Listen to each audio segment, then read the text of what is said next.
पुस्तक प्रसंगी कीर्तन रूपी सेवेकरिता निवडलेला अभंग जगद्गुरु जगतवंदनीय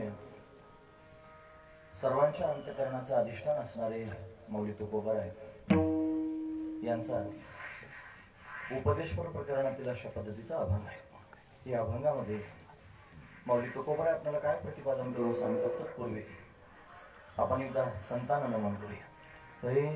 श्री संतांची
विश्रांती पावलो सांभाळा उत्तरी वाढले अंतरी प्रेम सुख हे ज्याचे जया ध्यान तेची होय त्याचे मन मनवनी अवघे सारा पांडुरंग दृढधरा। प्रतिवर्षीप्रमाणे याही वर्षी होणार आपला हा अखंड हरिनाम सप्ताह। या सप्ताहातील असणारी 6व्या क्रमांकाची भगवंताची कीर्तन रूपी सेवा हे अकारण करुणावरून आले। भक्तकाम कल्पद्रुम भगवान पांडुरंग परमात्म्याच्या अथांग करुणेनं त्याच्या दयेनं आणि या सर्व संयोजक मंडळींच्या माध्यमातून विशेष करून सर्व चौरे परिवाराच्या माध्यमातून आमच्या वाटेला आलेले आहे। सेवेकरिता निवडलेला अभंग जगद्गुरु तुकोबा यांचा आहे। तुकोबा अभंगाच्या माध्यमातून विलक्षण असणारा उपदेश करतायत। काय उपदेश करतायत महाराज एक विशेष असणारी गोष्ट प्रतिपादन करून सांगतायत। मनुष्य ज्याचं ध्यान करतो ना म्हणजे ज्याचं आठवण करतो, ज्याचं चिंतन करतो, ज्याचं स्मरण करतो त्याचं मन त्याच्यासारखंच होतं महाराज। ज्याचं जो स्मरण करतो त्याचं मनही त्या प्रकारचं होत असतं। मग मनानं जर त्यांनी संसाराचं चिंतन केलं तर संसारासारखंच मन होऊन जातं। संसार जसा आहे तसंच मनाला व्हावं लागतं। याच मनानं जर भगवंताचं चिंतन केलं तर मन सुद्धा भगवंतासारखंच होतं महाराज। मन रामरूप होऊन जातं। म्हणून आपण ठरवायचंय चिंतन कशाचं करावं, ध्यान कशाचं करावं, संसाराचं ध्यान करावं की परमात्म्याचं ध्यान करावं। संसाराचं जर ध्यान केलं तर मन संसारासारखं होईल आणि संसाराचेच गुण त्यांनी भोगायला मिळतील आणि परमात्म्यासारखं जर त्यांनी चिंतन केलं तर परमात्म्यासारखं होईल आणि विलक्षण आनंदाला पात्र होईल। म्हणून काय करावं, मनवनी अवघे सारा पण बाकीचं सगळं दूर करा आणि पांडुरंग दृढ धरा। त्या पांडुरंगाला दृढ अंतःकरणामध्ये धारण करा। विशेष असणारा उपदेश त्यांनी करतात। कसा आहे तुमचा पांडुरंग, कुठे राहतो पांडुरंग म्हणजे त्याचं चिंतन करायला म्हणजे त्याचा पत्ता काय फार कठीण आहे असं नाही। समख होऊन ज्याचे पाय त्याला जर शोधायचंच असेल तर त्याची खून आहे महाराज. काय खून आहे? तो समान चरण ठेवून विटेवरती उभा राहिलेला आहे. समखून ज्याचे पाय, खून सांगतो म्हटले देवाची. काय खून आहे? त्याचे चरण समान ठेवलेले आहेत आणि तो तिथंच राहतो असं नाही. उभा जो विटेवर त्यांनी समान चरण ठेवून उभा आहे, पण उभा व्यापक विटेठाय जो व्यापक आहे आणि विटेवर समान चरण ठेवून उभा राहिलेला आहे, हा त्याचा पत्ता आहे महाराज. कसं काय हो महाराज? हा देव विटेवर पण उभा राहिला आणि व्यापक पण आहे, दोन्ही प्रकाराने कसं काय तुम्ही सांगता?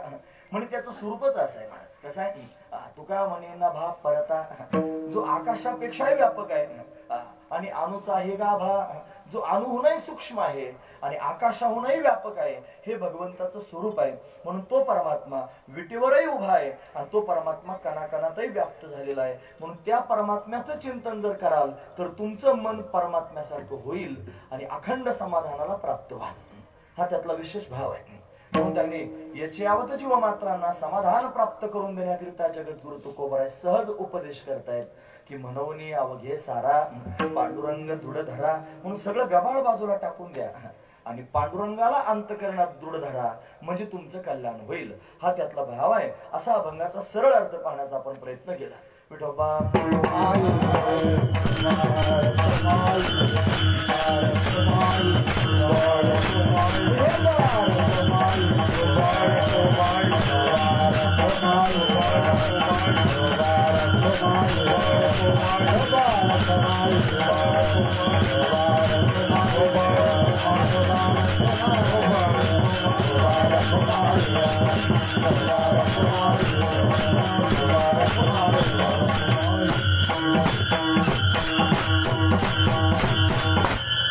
ज्याचे जया ध्यान तेची होय त्याचे मन, म्हणून अवघे सारा पांडुरंग दृढ धरा. प्रस्तुत गेल्या 36 वर्षांपासून, आता 37 38 म्हणजे 38 वर्षांपासून त्यांनी अविरतपणे या क्षेत्रामध्ये आणि भगवंताची सेवा घडते आहे. सप्ताह या ठिकाणी होतो आहे. इथं फार मोठे मोठे महात्म्य चिंतन करण्याकरिता येऊन गेले वैकुंठवासी श्री संत धुंडा महाराज देगलूरकर. ते स्वतः या स्थानावरती आले. काका दरवर्षी त्यांनी येत असतात आणि दत्तात्रय भगवंताची त्यांनी सेवा करतात. हा संपूर्ण परिवार आणि सेवेमध्ये रत असतो. 8 दिवसांपर्यंत त्यांनी अखंड जोपर्यंत सप्ताह सुरू आहे हा संपूर्ण परिवार उभाच राहतो आणि सर्व त्यांनी महात्म्यांची सेवा करत असतो. नव्हे आम्ही कीर्तन करण्यापुरते येऊ आणि येऊन लगेच कीर्तन झाल्यावर निघून जाऊ असं म्हणणारे महात्मे सुद्धा या वातावरणाला पाहून मुक्कामी थांबले. म्हणजे वातावरण किती पवित्र असेल हा त्यातला लक्षात घेण्यासारखाच भाव आहे. म्हणजे दत्तात्रय भगवंताचे या ठिकाणी वास्तव्य आहे. मी कीर्तन करायला लागलो नव्हतो त्यावेळेला काकांचं कीर्तन ऐकण्याकरिता चासवरून गाडी यायची. त्या गाडीत बसून त्यांनी कीर्तन ऐकायला यायचो. म्हणजे 2000 सालात कीर्तन करायला लागलो. 2000 सालात. त्याच्या आधीपासून हा सप्ताह त्यांनी सुरू आहे. म्हणून एवढ्या दिवसापासून त्यांनी सेवा या ठिकाणी घडती आहे आणि अविरतपणे त्यांनी ही सेवा सर्वजण त्यांनी करतायत. कीर्तनाचा योग येथे त्यांनी जुळून आला. एकदा गीता जयंतीचं कीर्तन होतं आणि आदरणीय गुरुवर्य श्री बाळकृष्ण महाराज बोंदे समोर बसलेले होते आणि त्यांच्या समोर बसून त्यांनी कीर्तन करण्याचा योग या क्षेत्रात आला. तसं आणखी 1-2 वेळेला सुद्धा मध्यंतरीच्या काळात कीर्तन झालं. लॉकडाऊन मुळे बंदच होत. आता ते जवळजवळ 2-3 वर्षापासून संपर्क करत आहेत, पण संपर्क करूनही ती सेवा जुळून येत नव्हती. कर्मधर्म संयोगानं भगवंताच्या कृपेने या वर्षी योग जुळून आलेला आहे. म्हणून त्यांनी हा चौरे परिवार आदरणीय श्रीनिवास महाराज सर्वजण संत पंढरीत आले आणि येऊन सांगितलं महाराज तुम्हाला सेवा करावीच लागणार आहे. म्हणून हा सेवेचा योग अशा पद्धतीने जुळून आला. काय सेवा करावी? ज्यावेळी नवीन कीर्तन करायचो मी त्यावेळेला मला असा छंद होता महाराज की भाऊंकडे श्रवण करायला जायचं आणि नवीन नवीन त्यांनी प्रक्रिया ऐकायच्या आणि ऐकल्यानंतर त्यांनी अभंग असं सोडवायचा. मग कसं सोडवायचा? त्याच्यात त्या प्रत्येक चरणाचं त्यांनी पूर्ण चिंतन करून मग त्याच्यात प्रक्रिया बसून आणि मग त्यांनी मला असं पाठ करून काय काय मला मुद्दे मांडायचे ते सगळे लक्षात घ्यायचे आणि मग ते त्यांनी सांगायचे. त्या काळात चिंतनाकरिता हा अभंग जास्त घेतला जात होता. म्हणून जुन्या काळापासून सत्ता आहे जुन्या काळातलं एखादं चिंतन त्यांनी मांडण्याचा प्रयत्न करावा असा विचार केला आणि म्हणून अभंग चिंतनाकरिता निवडला. अभंग जरी जुना असला तरी सुद्धा त्यातला भाव मात्र नित्य नूतन आहे महाराज, नवीन असणारा भाव आहे. आणि प्रत्येक काळामध्ये इथून पुढच्या काळात सुद्धा प्रत्येक जीवाला त्यांनी म्हणत तो अतिशय हिताचा ठरणारा भाव आहे, विशेष असणारा भाव अभंगातून त्यांनी पाहायला मिळत आहे. म्हणून महाराज या अभंगाच्या माध्यमातून सर्वांना एक प्रकारचा उपदेश करतायत. काय उपदेश करतायत? सर्वच जीव त्यांनी काही ना काहीतरी ध्यान करत असतात महाराज. कोण कोणाचं ध्यान करतो, कोण कशाचं ध्यान करतो, प्रत्येकाचं ध्यान स्वतंत्र आहे महाराज.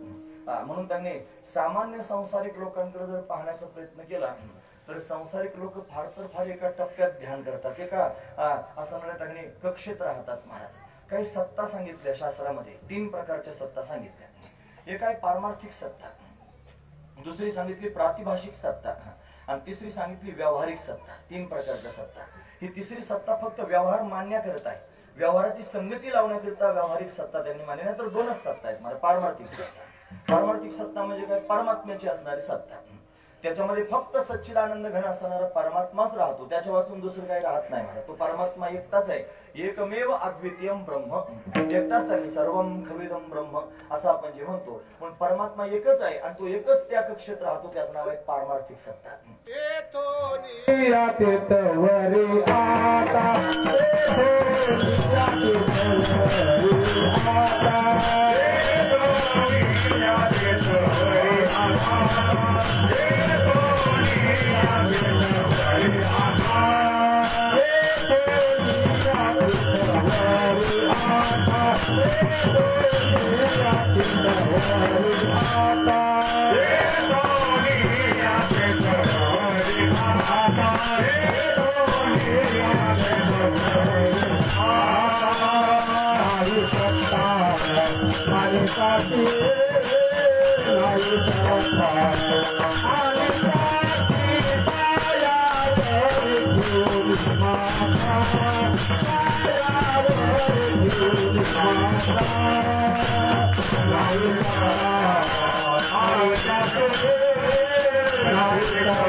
इथपासून तिथपर्यंत म्हणजे अणुपासून ब्रह्मांडापर्यंत दुसरी कोणाचीच सत्ता नाही, एकाचीच सत्ता आहे आणि तो म्हणजे परमात्मा. पारमार्थिक सत्ता सांगताय, पारमार्थिक सत्ता हे असले की जमतं महाराज चांगलं. बऱ्याच ठिकाणी मला हे भेटतात आणि जुनी प्रमाण जी कधीच न ऐकलेली प्रमाण, अशी प्रमाण त्यांनी ऐकायला मिळतात आणि त्या प्रमाणांवर 2 शब्द बोलायला मिळतं. कीर्तन करायचं म्हणजे काय असतं माहितीये का? कंबर बांधून लोकांच्या समोर नुसतं बोलायचं असं नाही. हे जर पाठ करून कीर्तन करायचं म्हणलं आणि त्याच्यात जर एखाद्या चांगल्या सुज्ञ टाळकरांनी प्रमाण दिलं की कीर्तनकाराची 3000 रिपीट उडते, त्याचे हातपाय लटलट लटलट कापायला लागते. त्याला वाटतं आता काय बोलू आणि काहीच बोलायला शिल्लक राहतो. म्हणतो हा हा हा बरोबर बरोबर बरोबर हा हा चला असं काही म्हणतो. कीर्तन करायचं म्हटलं की मग प्रमाण सुद्धा सोडवता आलं पाहिजे, महत्वाची गोष्ट आहे. म्हणून जे आणि असं आहे की कीर्तन करत असताना टाळकरी जे उभे असतात की नाही, हे त्यांनी मला सपोर्ट असतात कीर्तन करायला. म्हणतात कीर्तनकारापेक्षा जास्त सुज्ञ टाळकरी असावा, त्याचे अभंग पाठ असले पाहिजे. सासमध्ये आमच्या त्यांनी खणपुरीकर महाराज यायचे.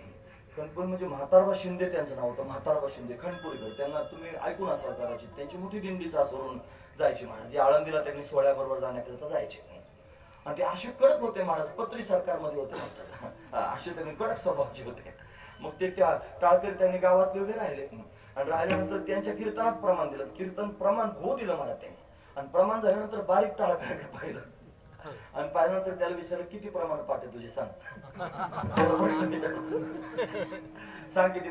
माझ्या कीर्तनात तू प्रमाण देतो सांग, तुझे किती प्रमाण पाठ आहेत. मग त्याने सांगितलं जर टाळकऱ्याचे 2000 अभंग पाठ असतील तर त्याने टाळ घेऊन उभं राहायचं, नाही तर टाळ घ्यायचा नाही, नसती फजिती करायची नाही. महत्वाची गोष्ट आहे. म्हणजे टाळकरी त्यांना घाबरत होते आणि हे असे टाळकरी त्यांना कीर्तनकार घाबरतात.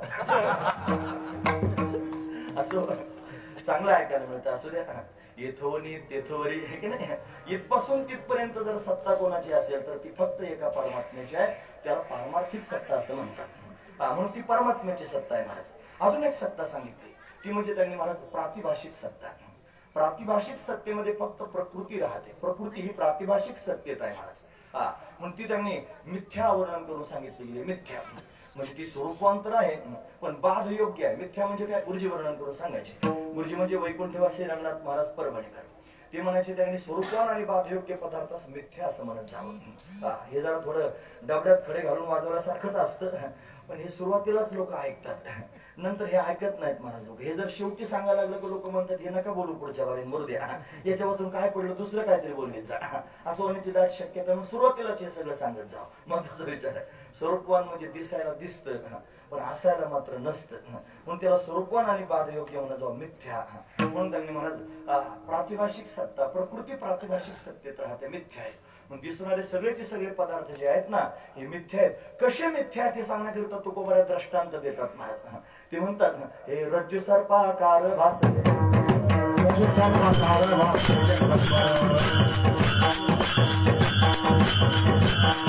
रज्जू सर्पाकार भासले जगदंबर, भासले जगदंबर, भासले जगदंबर, रज्जू सर्पाकार भासले जगदंबर, भासले जगदंबर, भासले जगदंबर.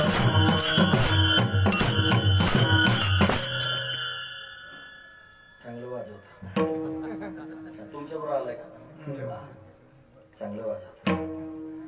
रज्जू सर्पाकार भासले जगदंबर. जास्त चांगलं म्हणत जाऊ या वयात, जास्त चांगलं म्हणत जाऊ नाही या वयात. या वयात म्हणलं एक वेळ बचेल, या वयात म्हणत जाऊ नाही, घोटाळा होतो.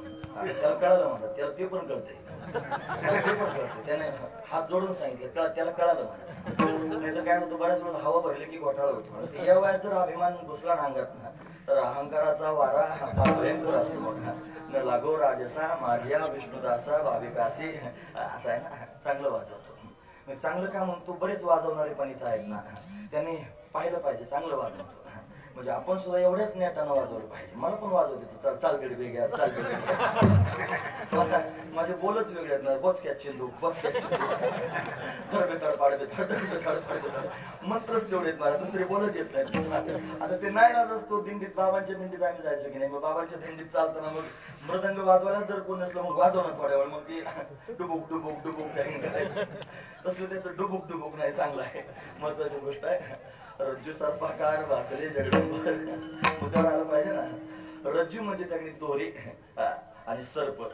जसा दोरीवर सर्प त्यांनी मिथ्या वाचतो तसं त्यांनी संपूर्ण जगत हे मिथ्या प्रतीतील येतं महाराज. दिसणार हे सगळं जगत मिथ्याच आहे. हे प्रकृतीमुळे त्यांनी अशा पद्धतीने प्रतीतील येत आहे. हा त्यातला विशेष भाव आहे, लक्षात घेण्यासारखंच आहे. म्हणजे दोरीवर साप कधी दिसतो, तुम्हाला दिसला कधी दोरीवर साप? नाही. कुठं जर दिसला तर जातो कुठे महाराज तो, कोणत्या ठिकाणी जातो हा पण प्रश्न. कोणत्या वेळात घुसतो, नाही तर सापाला 12 वाटा असतात, जातो कुठं प्रश्न जाईल महाराज. म्हणजे तो कधी दिसतो माहिती आहे का तुम्हाला? म्हणजे सामान्य रूपानं ज्ञान, विशेष रूपानं अज्ञान, इदम रूपानं सामान्य असणारं ज्ञान. इदम म्हणजे काहीतरी पडलेलं आहे, म्हणजे सामान्य ज्ञान, आणि विशेष रूपानं अज्ञान असावं त्यावेळेला भ्रम होत असतो, भ्रम होत असतो. मग एक मनुष्य त्यांनी संध्याकाळच्या वेळेला शेतात चालला होता, संध्याकाळच्या वेळेला चालला होता. आता तो चालला कशा करता असेल त्याची त्याला माहिती, मला माहित नाही कशा करता, पण चालला होता. म्हणजे पूर्ण उजेडही नव्हता आणि पूर्ण अंधारही नव्हता, अशी अवस्था होती. रस्त्यानं चालला होता. आता अशा अवस्थेत चालत असताना रस्त्यात एक दोरी पडली होती, पण त्याला पूर्ण उजेड नव्हता आणि पूर्ण अंधार नव्हता ना महाराज. त्याच्यावर मग ती दोरी रूपानं प्रतीला त्याला असं वाटलं की डुकच आहे, साप आहे. साप म्हणल्याबरोबर त्यांनी असं घाबरला उड्याच मारायला लागला महाराज, असं पळायला लागला, घराच्या दिशेने पळू लागला. फार मोठा साप आहे, फार मोठा साप म्हणून पळाला असाच पडला. पडल्यावर हातही मोडला, डोकंही फुटलं, रक्त भंबाळ झाला, घराच्या दिशेने गेला महाराज. सगळे लोक म्हणले अरे झालं काय? तोपर्यंत अंधार पडला होता, घरी जाऊस तर अंधार पडला. म्हणजे तुला झालं काय नेमकं सांग ना. म्हणे मोठा साप होता, बघायला चला म्हणलं की सगळे बॅटरी वगैरे घेऊन आले. आणि बॅटरी घेऊन आल्यानंतर त्यांनी बॅटरी लावून पाहिली. काय दिसलं सगळ्या लोकांना? दोरी दिसली. मला तुम्ही सांगा, हा माणूस त्या रस्त्याने जायच्या आधी साप होता का? नव्हता. याला दिसला त्यावेळेस साप होता का? नव्हता. आणि बॅटरी लावून पाहिलं त्यावेळेस साप आहे का? नाही. साप तिन्ही काळात नाही, तिन्ही काळात साप नाही. पण काय आहे, दोरी मात्र त्यांनी तिन्ही काळात आहे. आधी होती, आता पण आहे, नंतर पण, पाहिल्यानंतर पण आहे. म्हणजे दोरीच होती महाराज. साप फक्त प्रतीला आला. दोरीताची सर्प परी होय मारे,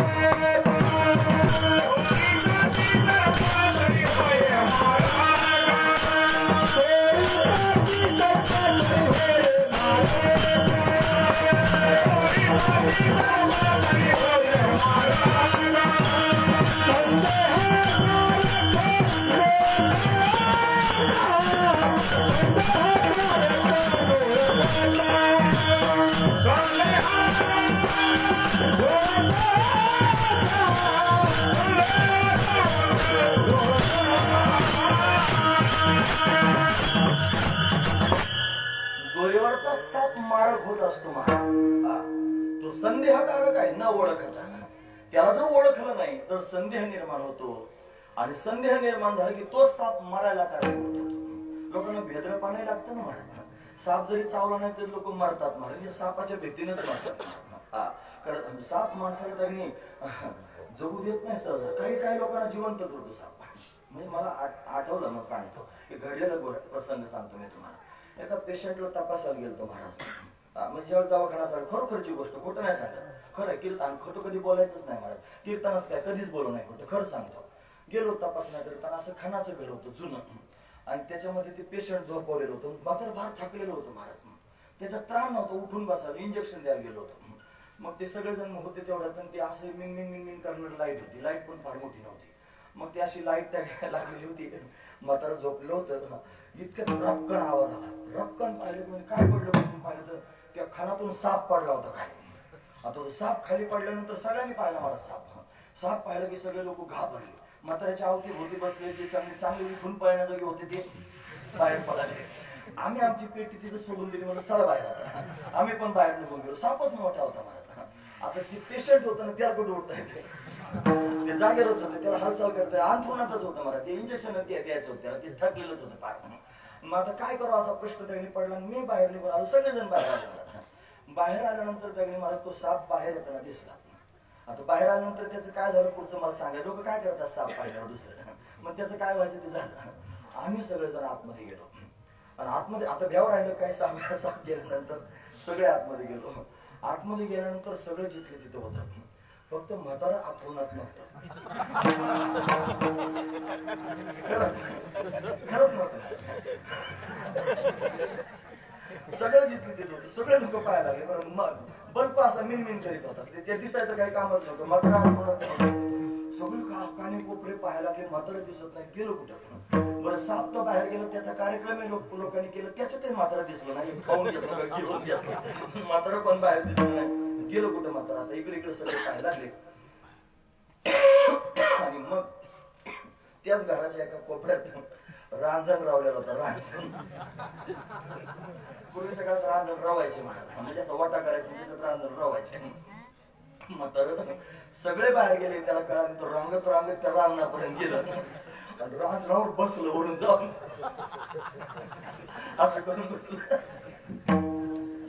मग कळालं पेशंट इथं आहे. मला आता इंजेक्शन द्यायचं का नाही तुम्ही सांगा.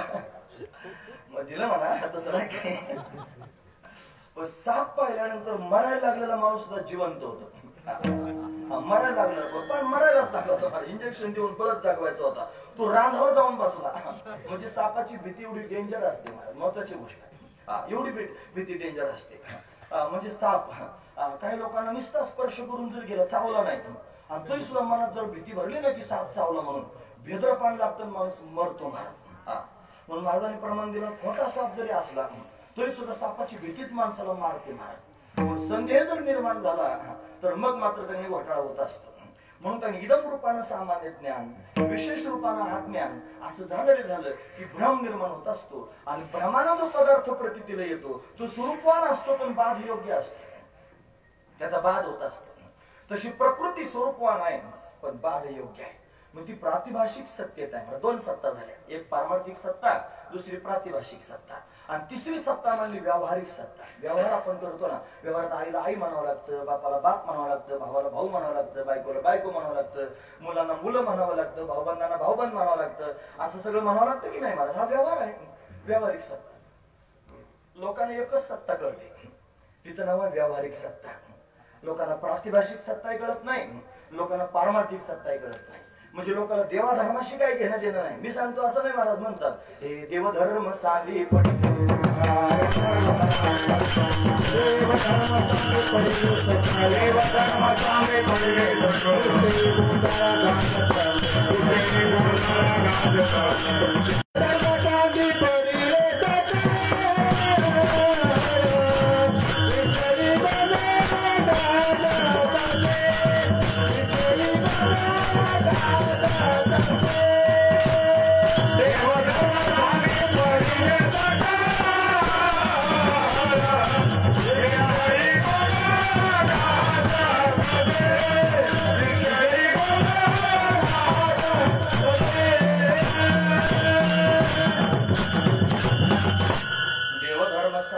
सांदी पडले सकळ, विषय गोंधळ गांजत असे. मग सर्व लोक त्यांनी गाफेल आहेत महाराज. जे त्यांनी भीती नाही कोणाच्या मनामध्ये, कोणाला काळाची भीती वाटत नाही, कोणाला त्यांनी संसार चक्रात परत अडकण्याची भीती वाटत नाही, कोणाला मोक्ष कधी मिळेल अशी चिंता वाटत नाही, देव कधी भेटेल अशी कल्पना सुद्धा मनामध्ये येत नाही. सगळी माणसं मस्त आहेत महाराज, ज्याच्या त्याच्या धुंदीत बेधुंद झालेले आहेत. कारण का त्यांच्या डोळ्यावर एकच सत्ता घर करून बसलेली आहे, तिचं नाव आहे व्यावहारिक सत्ता. फक्त व्यवहारातच राहायचं, रात्रंदिवस विचार करायचा कशाचा, फक्त व्यवहाराचा विचार करायचा.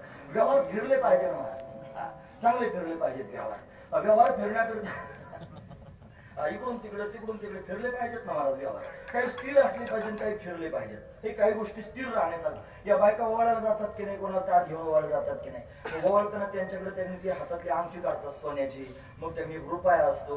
हे त्यांनी कशा करतात माहिती आहे तुम्हाला? माहित नसतं बऱ्याच वेळेला बायकांना सुद्धा, पण ते ओवाळतात. मात्र कसं आहे, ते सोनं असतं की नाही, सोनं हे सोनं असं ओवाळायचं नसतं, हे असं फिरवायचं नसतं महाराज. सोनं फक्त कपाळाला लावायचं असतं. बायका ते फिरवतात इकडून इकडून, ते जमतं फार मला काहीतरी येतं असं दाखवायला नको का, मग त्या इकडून फिरव तिकडून फिरव असं करायचं असतं. तसं नाही, मग फक्त कपाळाला लावायचं असतं. का बरं? सुवर्ण हे त्यांनी संपत्ती आहे ना, धन आहे, हे स्थिर राहिलं पाहिजे.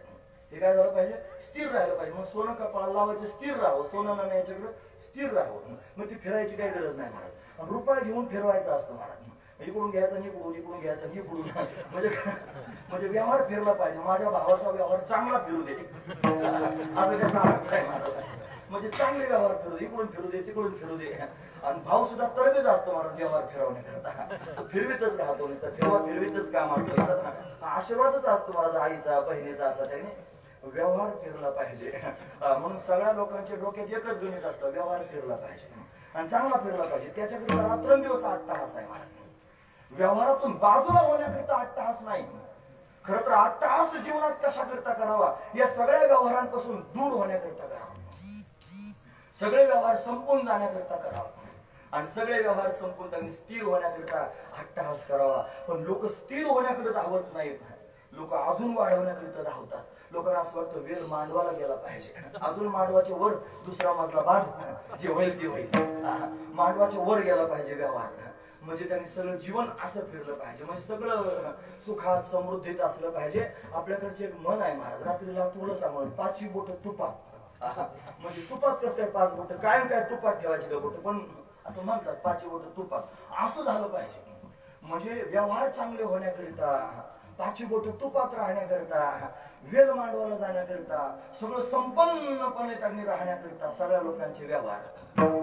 जन्मच त्याच्याकरिता मिळाला. लोकांना असं वाटतं मी जन्माला आलो फक्त त्यांनी महाराज व्यवहार करण्याकरिता, मी जन्माला आलो फक्त बायको करण्याकरिता, मी जन्माला आलो फक्त पोरं होण्याकरिता, मी जन्माला आलो फक्त बंगला बांधण्याकरिता, मी जन्माला आलो फक्त लेवलिंग करण्याकरिता, मी जन्माला आलो फक्त शेजारीचे तुकडे घेण्याकरिता, मी जन्माला आलो बस फक्त याच्याकरिताच जन्म, दुसरं कशालाच जन्माला आलो नाही. माझं जन्माला यायचं काही कारणच नाही असं लोकांना वाटतं. खाणे बरे असावे सदैवा,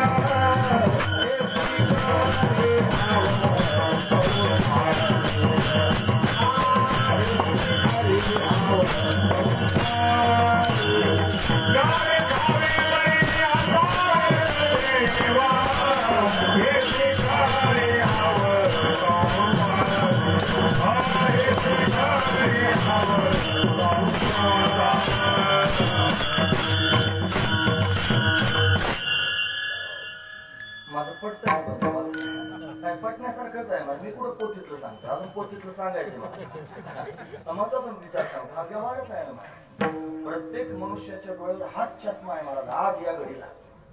कोणालाच वाटत नाही माझा उद्धार कधी होईल, कोणालाच वाटत नाही माझा त्या जीव त्याने कधी भवबंधनातून मुक्त होईल, कोणाला कधीच वाटत नाही मला मोक्ष कधी मिळेल, कोणाला कधीच वाटत नाही देव कधी भेटेल, कोणत्या टायमाला देव मला भेटायला येईल. दिवसा भेटेल का रात्री भेटेल, का कोणत्या वरून आभाळातून येईल का जमिनीतून उगवल, देव कोणत्या बाजून येईल कोणीच विचार करीत नाही महाराज. माझ्या सगळे असेच आहेत महाराज. मी तर भामटाच आहे महाराज, त्याच्यात काही दुमतच नाही. हजारो लोकांच्या समोर कंबर बांधून भामटा सांगण्याकरिता सुद्धा धाडस लागतं आपल्याला आहे महाराज. ते बऱ्याच भामट्यांमध्ये धाडस नसतं, काय आगळा वेगळा भामटा आहे. त्याच्यामुळे मला सांगता येतं लोकांच्या समोर मी ओरिजिनल भामटा.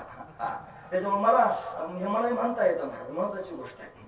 म्हणून त्यांनी सगळे हेच व्यवहार, कधीच वाटत नाही देव भेटावा, कधी चिंता नाही महाराज. जर समजा देव भेटावा अशी चिंता वाटत असती तर काय झालं असतं. तुकोबारांसारखं झालं. तुकोबारांनी स्वतःची अवस्था सांगितली.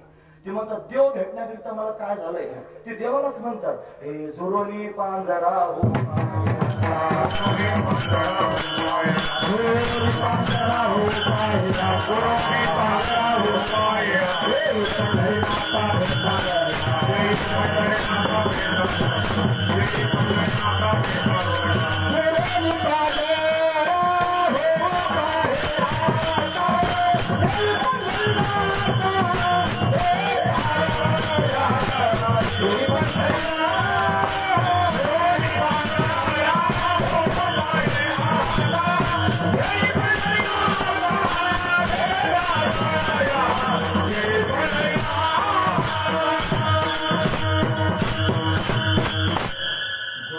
पांजरा हो पाहि आता येई पंढरीनाथा भेटावया. तुम्ही ऐकता ना सर्वजण, हे पांजरा शब्द बऱ्याच लोकांनी ऐकलेला असतो. पांजरा म्हणजे काय हो? तुम्ही पांजरपोळ शब्द ऐकला तरी पांजरपोळ शब्द ऐक सगळ्यांच्या कानावर आहे. काय अर्थ होतो पांजरपोळाचा? पांजरा शब्दाचा अर्थ होतो मरतुकडा. पांजरा म्हणजे काय? मरतुकडा. आणि पोळ शब्दाचा अर्थ होतो बैल. मरतुकड्या बैलाला ज्याच्यात नेऊन घालतात त्याला काय म्हणायचं? पांजरपोळ. असं आहे पांजरपोळ. घरी सुद्धा प्रपंच सुद्धा महाराज असं होतं ना महाराज. बऱ्याच वेळेला बरेच पांजरपोळ माणसाकरता सुद्धा येतात. फक्त त्याला सुशिक्षित नाव आहे महाराज, वृद्धाश्रम. त्याला चांगले नाव होते, वृद्धाश्रम आहे की नाही, असे नाव आहेत महाराज त्याला. पण ते पांजरपोळच आहे महाराज. हा महत्वाचा विचार. पांजरा मला सांगायचा मरतुकडा. तुकोबाराय म्हणतात झुरोनी पांजरा हो पाहि आता येई पंढरीनाथा भेटावया. असं बुवा बोलायला लागला की आपलं तपासून पाहायचं. वजन आपलं किती रोज छटाक वाढतंय महाराज. आपल्याला हर्बल लाईफ घ्यावं लागतंय कमी कराय करता. आपल्याला उपास धरावा लागतोय कमी कराय करता.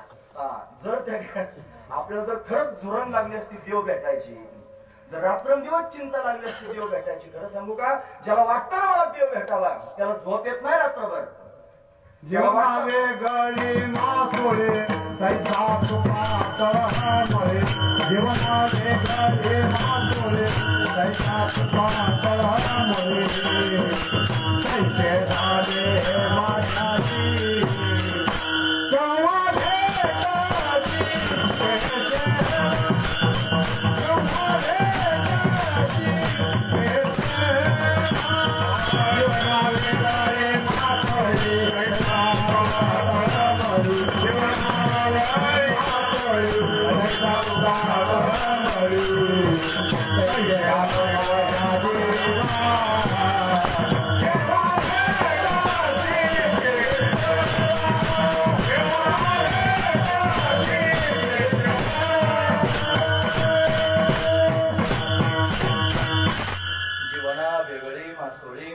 तैसा तुका तळमळी.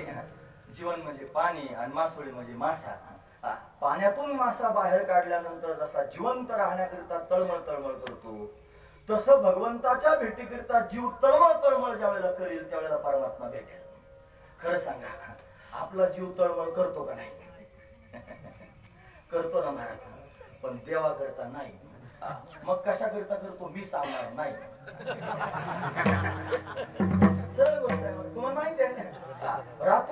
महाराज. रात्रंदिवस तळमळ चाललीच आहे. एवढी धडपड करतात लोक, एवढी धडपड करतात. कुठवर करतात माहितीये? धड जोपर्यंत पडत नाही तोपर्यंत धडपड चालूच असते महाराज. रात्रंदिवस धडपड आहे. कशाकरिता? संसार प्राप्त करून घेण्याकरिता, संसार प्राप्त करून घेण्याकरिता. लक्षपूर्वक ऐका मी काय सांगतो ते. मग देवाच्या प्राप्तीकरिता जो 8 तास करतो त्याला रात्री झोप येत नाही, त्याला जेवण गोड लागत नाही, त्याला मनाला त्यांनी महाराज चैन पडत नाही, त्याचं मन वेड होत, करमत नाही महाराज. हे मन वेडे रमतची नाय, मन वेडे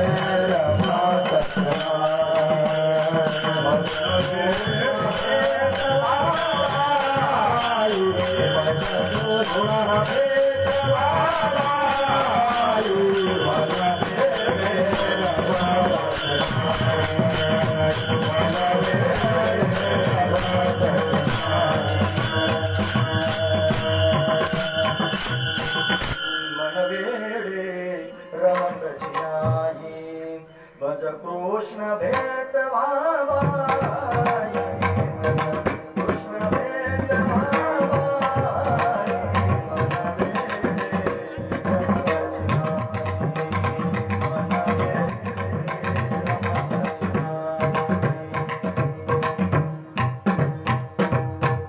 भागवतात वर्णन आहे महाराज.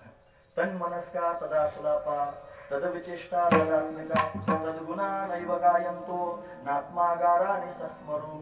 अखंड भगवंताचं चिंतन, त्याच्या गुणात रुरुदुस्वरम राजन, कृष्ण दर्शन लालसा. रुरुदुस्वरम राजन, रडतात त्या गोपिका. कशाकरिता? भगवंताच्या दर्शनाकरिता. त्यांना करमत नाही, मन लागत नाही. कशाकरिता? भगवंताचं दर्शन होत नाही म्हणून. त्यांना झोप येत नाही. कशाकरिता? भगवंताचं दर्शन होत नाही म्हणून. त्यांना अन्न गोड लागत नाही. कशाकरिता?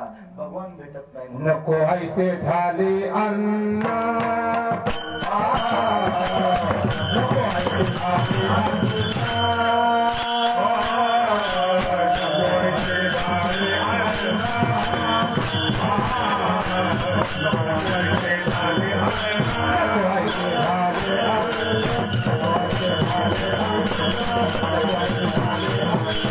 नको ऐसे झाले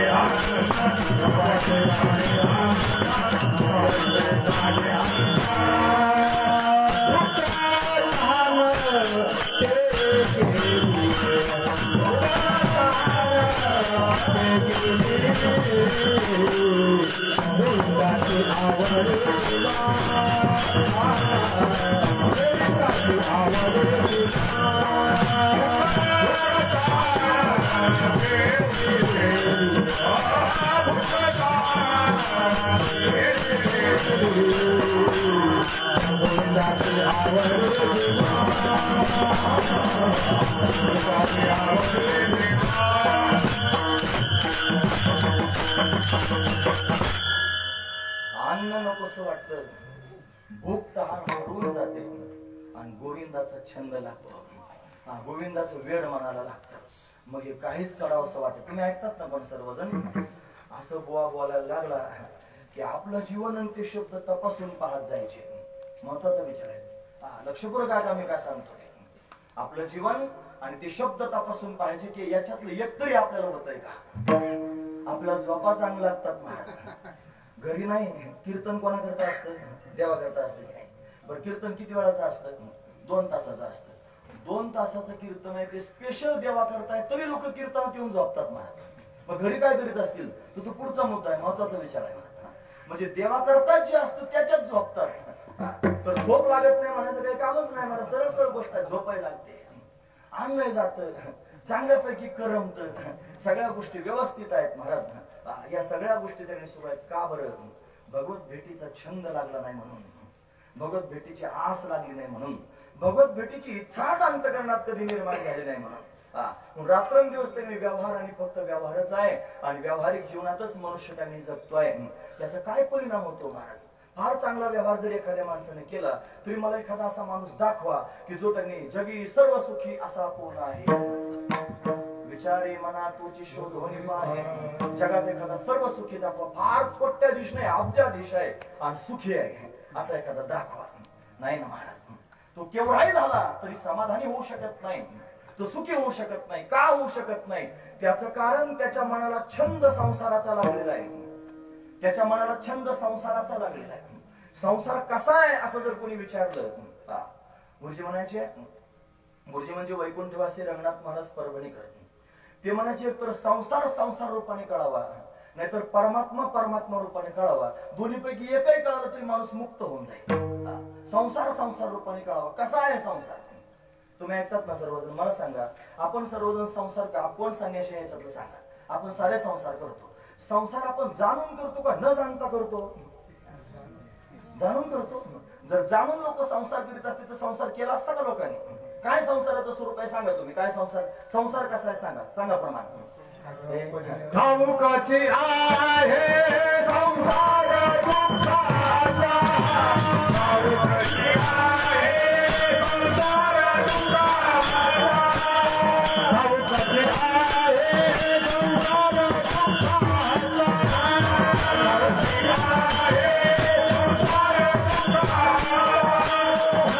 संसार दुःखाचा, ठाऊकाची आहे संसार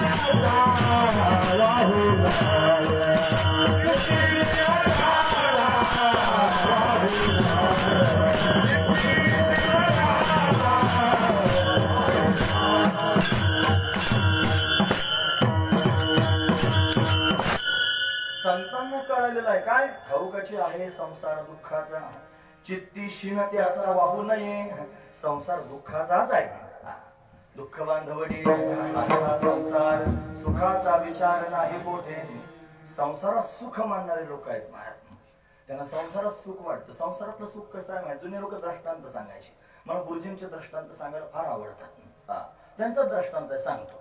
एक मनुष्य रस्त्याने चालला होता आणि जंगलातून प्रवास होता महाराज. रस्त्याने जाता जाता एक वाघ आला महाराज. तिथं वाघाने याला पाहिलं, यानं वाघाला पाहिलं. दोघांची नजर झाली. असं होऊ नये दृष्ट पण झाली महाराज. वाघाची त्याची झाली. आणि झाल्यानंतर त्यांनी घोटाळा झाला. याला कळाला आता वाघ आपल्या मागे लागणार आहे. मग वाघ पण भुकावलेला होता. हा पळायला लागला. वाघ त्याच्या मागे पळायला लागला. आता किती किलोमीटर पळाला असेल मला काय करायचं, पण पळाला तो. आणि पळता पळता त्यांनी महाराज समोर एक विहीर होती. त्या विहिरीतच जाऊन पडला. योगायोगाने विहीर कोरडीच होती महाराज, कोरडी होती. कोरड्या विहिरीत त्यांनी पडला आणि विहिरीत त्यांनी असं भांडगुळ उगवलेलं होतं. भांडगुळ करताना म्हणजे दुसऱ्याच्या आधारानं उगवलेलं झाड असतं ना, एक दुसऱ्या झाडावर उगवलेलं झाड असं त्यांनी उगवलेलं होतं. म्हणजे विहिरीत झाड उगवलेलं होतं. आणि त्या झाडाला जाऊन त्यांनी असं अडकला. त्याने धरलं मला त्या झाडाच्या फांदीला. बस त्याला वाटलं जमलं आता काय वाघ आपल्याकडे येऊ शकत नाही. वाघ वरतून पाहतच होता, येशील का नाही वर. वाघ वाटच पाहत होता मला. आणि इतक्यात त्याला असं वाघाच्या तावडीत सुटायचं असलं तर खाली गेलं पाहिजे. मध्येच आपण अडकलो, खाली पाहिलं. खाली उडी मारण्याकरता खाली मोठा नाग होता महाराज. असा फणाच काढला होता. मोठा काळा नाग होता. असा बघतच होता महाराज. म्हणजे असं कुठलं नव्हता का, पण असं बघत होता वरती. मला तर आता आलं गेलंय का आपल्याला. म्हणजे खाली होता नाग, वरून होता वाघ. आणि त्याच्यात योगायोगाने त्या फांदीला एक मोहळ लागलं होतं. ते मोहळ होतं आगे मोहळ होतं. म्हणजे आगे मोहळ होतं. आणि ते अडकलं हे त्याच्यावर असं ते हलायला लागले ना फांदी हल्ल्याने ते मोहळ उठलं महाराज. उठलं असं त्याला धरलं मोहळाने. म्हणजे सगळ्या माश्या चावायला लागल्या. भयंकर माश्या चावतायत. आणि त्याच्यात त्याचा कांदा फुटला वरून मोहळाचा. आणि वर बघायचा आग करून. आता वाघ काय करेल. आता माश्या दोन हात गुंतलेले, माश्या हाणता येणार. खाली पण त्यांनी बघायचं, नाग पाहायला मिळतो. आता करू काय असा प्रश्न त्याला पडला महाराज. एवढ्या घाईत काय झालं ते ऐका. वर पाहत होता ना, त्याचा कांदा फुटला. वरून एक एक एक मधाचा टिपका पडायला लागला. करून होता ना, टिपका तोंडात पडायचा. त्याला वाटायचं वाह काय गोड आहे नाही का, मग काय गोड आहे नाही का. तुम्ही ऐकतात ना सर्व. म्हणजे वरतून वाघोबा, खालून नागोबा, मध्ये आगोबा. आणि त्याच्यात त्यांनी महाराज मध गोड लागत होता. किती गोड लागत असेल मध. आपण सारे त्याला हसून मोकळे झालो सगळे. आपलं तसंच आहे महाराज. सुख पाहता तेव्हा बरे दुःख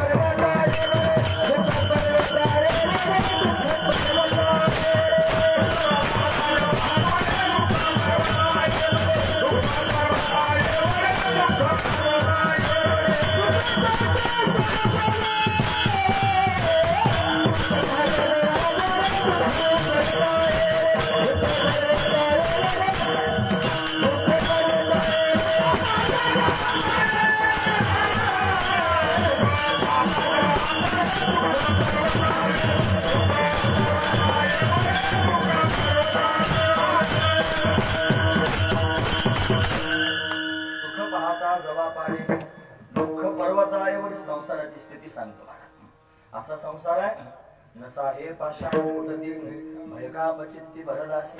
याचा गर्भ असा यावं लागतं ना, तो संसारच आहे. पुनरपि जननम पुनरपि मरणम पुनरपि जननी जठरे शयनम हे संसारे खलु दुस्तारे कृपया पारे पाहे मुरारे भज गोविंदम गोविंदम भज मूढमते. संसार असाच आहे. म्हणून एक फेम त्यांनी मधाचा मिळतो, त्याच्यात तो समाधान मानतोय. एवढ्या माशांनी तोडलेला आहे. माशा म्हणजे हे सगळे परिवारातले लोक. वरतून वाट पाहतोय तो काळ आपली वाट पाहतोय. खालून त्यांनी बाकीचे सगळा संसार बाकीचे सगळे लोक वाट पाहतात, कधी आमच्या तावडीत सापडतो. वरून काळ त्यांनी वाट पाहतोय, खाली समाज वाट पाहतोय आणि सगळे नातेसंबंधी लोक मध्ये तोडतायत. अशा अवस्थेत माणसाला वाटतं मी फार सुखी, मी फार त्याने सुखी. माणसाला असं वाटतं, पण वस्तुस्थितीत तो सुखी नसतो. त्याचं कारण काय? ज्या संसाराच्या माध्यमातून सुख शोधण्याचा प्रयत्न करतोय, ज्या संसाराच्या माध्यमातून सुखी होण्याचा प्रयत्न करतोय, तो संसारच दुःखाचा आहे. म्हणून दुःख बांधवडी आहे हा संसार, सुखाचा विचार नाही कोठे. हे कळण्याकरिता सुद्धा नजर असावी लागते महाराज. बिगर नजरेचं हे कळत नसतं. माणसाला त्याच संसाराचं कौतुक वाटतं फार. लोक त्याचं फार गुणगान गाऊन लोकांच्या समोर सांगतात, आमचा असं आहे म्हणतात, आमचं असं आहे. म्हणजे त्याने बायका पोरांचं कौतुक सांगतात, आमची बायको अशी, आमची मुलं तशी. ऐकतात ना सर्वजण.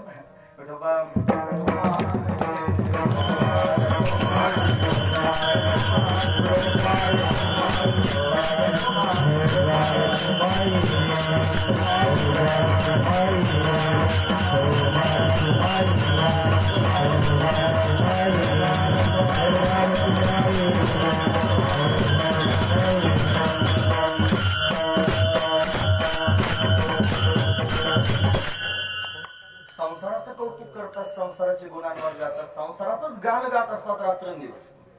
नवे नवे हे लोक महात्म्यांच्या समोर गेले तरी संसाराचं गाणं गातात. निदान सत्पुरुषांच्या समोर गेल्यानंतर महापुरुषांच्या समोर गेल्यावर तरी हात जोडून म्हणत जावा, देव भेटेल का, देवाची प्राप्ती होईल का, देव त्यांनी मला सांभाळेल का, माझ्यावर कृपा करेल का, असं त्यांनी निदान त्यांच्या समोर गेल्यानंतर तरी म्हणत जावं. पण लोक तिथेही संसाराचं गाणं गात राहतात. त्याच्याकरिता खडूच झालं पाहिजे महात्म्याने सुद्धा. यांच्या भागातले एक महाराज होते, त्यांचं नाव आता मला माहित नाही, आठवत नाही मला त्यांचं नाव. एक माणूस त्यांनी घ्यायचा आणि आला की सतत त्याच्या बायकोचं कौतुक सांगायचं, माझी बायको अशी आणि माझी पोरं तशी, आणि माझी बायको अशी आणि माझे पोरं तसे. ते तापलेच ना महाराज एक दिवशी. काय काय 3 बारे 30 बायको, 30 पोरं, 30 डेबरी बायको, 30 शेंबडी पोरं, 3 बारे तेच सांगतं, हीच माझी बायको, हे माझे पोरं असे कर. आणि तुलाच बायका पोरं, साऱ्या दुनियाला बायका पोरं आहेत. तू काय कौतुक सांगतो? बायका पोरं झाली म्हणजे फार पुरुषार्थ झाला का? पण माणसाची नजरच तेवढी झालेली आहे, माणसाला चष्माच तेवढा लागलेला आहे. बास त्याला फक्त बायका पोरच दिसतात, त्याच्या बाहेर जात नाही. त्याला स्वप्न सुद्धा वाटत नाही की मी मुक्त झालो पाहिजे म्हणून. त्याला स्वप्नात सुद्धा वाटत नाही मी अट्टहास केला पाहिजे परमार्थ साध्य करण्याकरिता. लोक तेवढ्यातच अडकलेले आहेत. म्हणून सर्व लोक सगळं असून सुद्धा दुःखी आहेत, सगळं असून दुःखी आहेत. साधू संतांचा जर विचार केला, लक्षपूर्वक तुम्ही ऐकतात ना सर्वजण, माझं म्हणणं ऐका, लक्षपूर्वक ऐका. असं आहे, जगद्गुरु तुकोबारांचा प्रपंच जर पाहिला तर म्हणतात घर चंद्रमौळी, चुलीवर हरळी, केळीवर नारळी, अशी अवस्था होती. म्हणजे घरातूनच चंद्र वावळायचा महाराज. वरती एवढे खेंडार पडले होते घराला. बरं, चुलीवर हरळी कधी उगवतात? फक्त हे म्हणले न पेटण्यावर. फक्त नाही पेटल्यावर उगवतील का? घ्यावं बरं घरामध्ये चूल 15 वर्ष, पेटू नका, हरळ उगल का? त्याच्यावर पाणी पडलं पाहिजे मग हरळ उगल. म्हणजे काय? चुलीवर हरळी कधी उगवल्या? चूल तर पेटली नाहीच नाही. वरून पाऊस पडला, वरतून गाळालं, त्याच्यावर पाणी पडलं, मग हरळी उगवल्या. म्हणजे चूल कधी पेटलीच नाही. अशी अवस्था तुकोबारांच्या घराची. तरी तुकोबारांचा चेहरा सदैव टवटवीत होता. सदा नाम घोष करू हरिकथा, सदा चित्ता समाधान, त्याने सदा चित्ता, त्यांच्याजवळ कायम स्वरूपाचं समाधान. आणि कधी चूल पेटली नाही. जाऊ पडती भेके, कुत्रे घर राखले, अशी त्यांची अवस्था. तरी पण समाधान झालं नाही. आणि आपले बंगल्यावर बंगले आहेत महाराज वरती, सारी दुनिया आपल्याकडे आहे, पण आपल्या तोंडावर कायम 12 वाजलेले. कीर्तन जरी 9 ते 11 असलं तरी आसुरी इंद्राची संपत्ती समाधान नाही चित्ती. आसुरी इंद्राची संपत्ती समाधान नाही चित्ती. कायमच आहे फोडियली गौरी, ऐसे दिसते मुख. म्हणजे कायम तोंडावर गौरी फुटल्यासारखं. किती चांगलं करू दे देवानं. सगळं जरी सगळ्या बाजूनी चांगलं असलं तरी पण 12च वाजलेले महाराज. हा महत्वाचा विचार कशा करता? समाधान नाही का? समाधान मिळत नाही त्याचा विचार केला का? त्याचा विचार एकच आहे महाराज, का समाधान मिळत नाही? तुम्ही ध्यान कोणाचं करतात? तुम्ही रात्रंदिवस चिंतन कशाचं करतात? तुम्ही रात्रंदिवस आठवण कशाची करतात? संसाराची आठवण करतात. आणि संसाराचं स्वरूप काय हे प्रमाणात आपण ऐकलंय, पण संसाराचं स्वरूप शास्त्र सांगतो. हा दिसणारा संसार, हा दिसणारा प्रपंच हा असत आहे, हा जड आहे आणि हा दुःखरूप आहे. कसा आहे? असत आहे, जड आहे आणि दुःखरूप आहे. संसार असत, जड, दुःखरूप आहे. मग असताचं चिंतन जर कराल तर मन सुद्धा असतासारखंच होईल. असताचं जर चिंतन ध्यान कराल तर मन सुद्धा तसंच होईल महाराज. म्हणून त्याने जडाचं जर ध्यान कराल तर मन जडच आहे मूळचं. आणि दुःखरूप असणाऱ्या संसाराचं जर ध्यान करीत बसाल तर मन सुद्धा दुःखरूपच होईल. कारण सुख आणि दुःख हे मनाचे धर्म आहेत महाराज. माना अपमान मनाचे लक्षण लागलेल्या ध्यानतेची करी. मन ही एक वृत्ती आहे आणि सुख आणि दुःख हे वृत्तीचे धर्म आहेत महाराज. मग सुख झालं तरी मनाच्याच ठिकाणी होतं आणि दुःख जरी झालं तरी सुद्धा ते मनाच्याच ठिकाणी होतं. म्हणून मनाला सुख दुःख प्राप्त होत असतं. म्हणून दुःखरूप असणाऱ्या संसाराचं जर ध्यान मनुष्य रात्रंदिवस करीत असला तर त्याचं मन सुद्धा संसाराच्या आकाराचं होतं आणि म्हणून त्याला रात्रंदिवस दुःखच भोगावं लागतं. संसाराचं चिंतन करतो म्हणून रात्रंदिवस दुःखी आहे. याच मनानं जर रात्रंदिवस भगवंताचं चिंतन केलं तर भगवान कसा आहे हे विचार आहे. जसा संसार असत आहे, जड आहे आणि दुःखरूप आहे असं आपण ऐकलं, तसा भगवान कसा आहे कोणी जर म्हटलं तर शास्त्र म्हणतं भगवान सत आहे, चिद आहे आणि आनंद स्वरूप आहे. परमात्मा सत्य आहे, परमात्मा चैतन्य स्वरूप आहे आणि परमात्मा आनंद स्वरूप आहे. हे आनंद अद्वय नित्य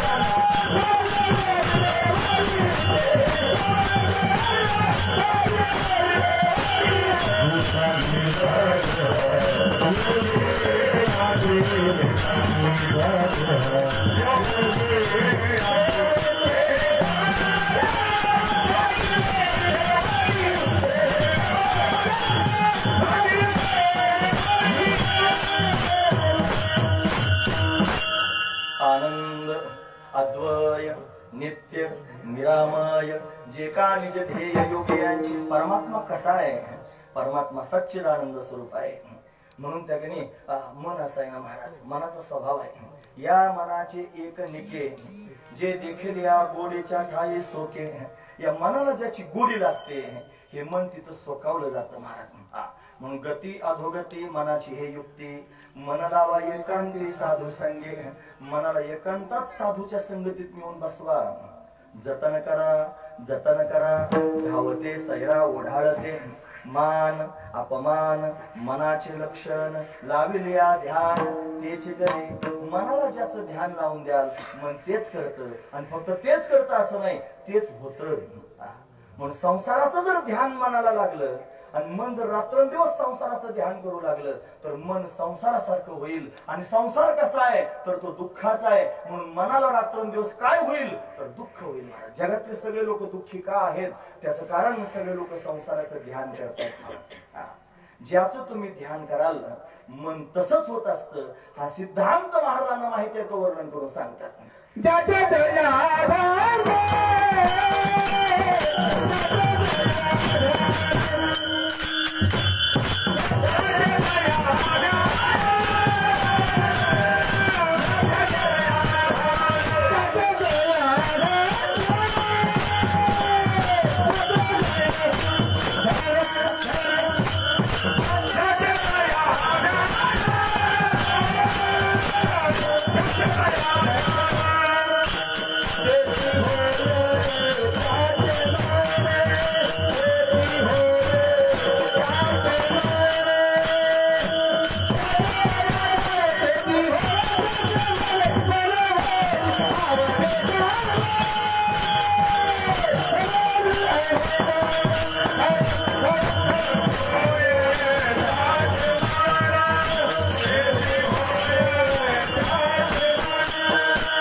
ध्यान एवढं चांगलं म्हणू नका, नाही तर मी 11:30 वाजवेन.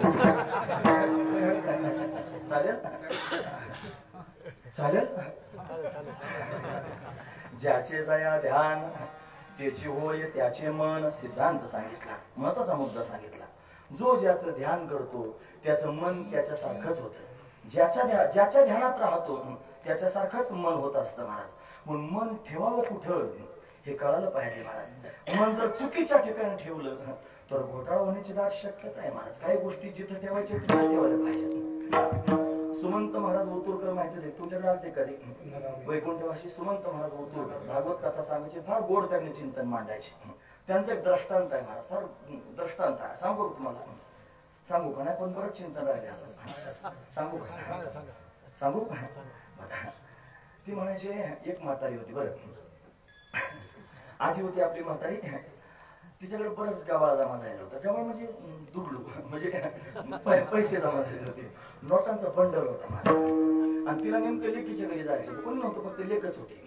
आणि हे आपली छोटस घर होतं, पडकं होतं, त्याच्यात राहत होती. लेकीच्या घरी जायचं होतं. पण आता हे नोटाचं बंडल घेऊन कसं जायचं? वाटेने चोर भेटले, जोडून काढलं, मग काय करायचं? त्यापेक्षा घरातच ठेवले पाहिजे. कुठं ठेवावे? आता तिच्याकडे कपाट नव्हतं, काय पिशव्या बिशव्या वाचके बुचके होती. पण त्याच्यात ठेवलं तर चोर जर घरात घुसले, मी जर नसले तर सगळे उचकापाचा करतील, बंडल लांबपास करतील. काय करायचं? काय करू असा प्रश्न पडला. तिला युक्ती सुचली महाराज. ती म्हणली त्याने हे चोर सगळ्या ठिकाणी शोधतील पण एका ठिकाणी शोधायचे नाही. कुठे माहितीये का? माझ्या चुलीच्या आळ्यात शोधायचे नाही. मग तिने काय केलं? चूल असते ना, चुली आता चुली राहिल्या नाही लोकांकडे. जुन्या काळात चुली असायची. चुलीच्या समोर त्याचं खड्डा असायचं, खड्डा, त्याला चुलीचा आळ म्हणतात. तिने ते उकरलं तर सुरक्षित बंडल त्याच्यात ठेवला महाराज. राग शांत झाली होती. बंडल ठेवला, वरून राग घालून ठेवली. मस्त ते. आता खरं सांगा, पैसे चुलीच्या आळ्यात ठेवायची वस्तू असते का? नाही. पण म्हाताऱ्याने ठेवले महाराज. आता तिला वाटलं ठेवा म्हणून ठेवले. आणि ठेवल्यानंतर त्यांनी निवांत गेली महाराज लेकीच्या घरी. तूप रोटी खाऊन मस्त त्यांनी गुटगुटीत होऊन आली. आणि आल्यानंतर त्यांनी म्हणले आता दमली थकली, म्हणजे काहीतरी फ्रेश झालं पाहिजे, मग काहीतरी काम सुचल. म्हणजे पहिला चहा करून पिते. मग काड्या कुड्या जमा करून आणल्या, चुलीत घातल्या, चांगल्या पेटवल्या, पेटून त्याच्यावर भगुलं ठेवलं. दूध नव्हतं, कोरात चहा करून पिली महाराज. आणि परातीत वतून पिली, अशी नत वर धरून धरून पिली महाराज चहा. फडके मारून मारून चहा त्यांनी पिली. आणि चहा पेत असताना शेवटच्या 2-3 घोटाळ्यात ध्यानात आलं, आळ्यात पैसे ठेवले होते. लक्षात आलं तुमच्या? घाई ताटली फेकून दिली आणि आळ उकरायला लागली. तोपर्यंत 25,000 होते महाराज. 25,000 होते.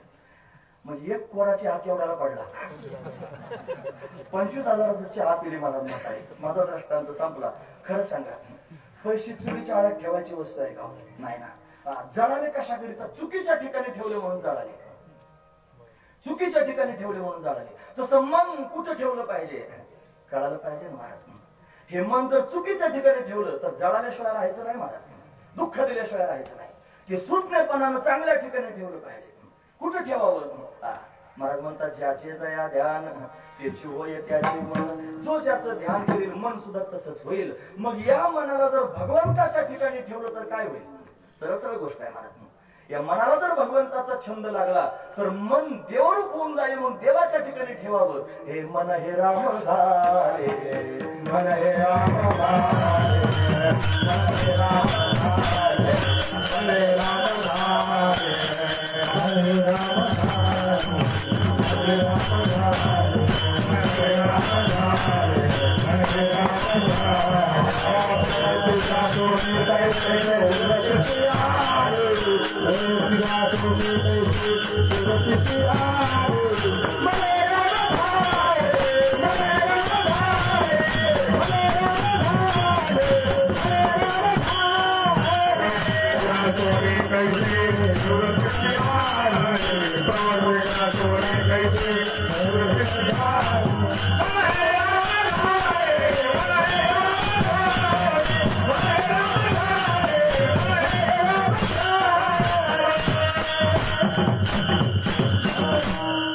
मन हे राम झाले, मन हे राम झाले.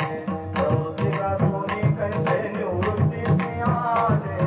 मन हे राम झाले, मन हे राम झाले, मन राम होऊन म्हणून त्याने महाराज मनाला छंद भगवंताचा लावावा. अर्जुनाला विचारलं होतं देवाला, म्हणे देवा असं मन भयंकर आहे. ते मन आवरत नाही. हे चंचल हिम्मत कृष्ण प्रमाथी सर्वदृढ तस्याहम निग्रहम मन्ये वायुरेव सुदुष्करम. देवा अरे एक वेळेला वाऱ्याची मोठ घालता येईल पण मन आवरता येत नाही. काय तरी पुस्त आहे.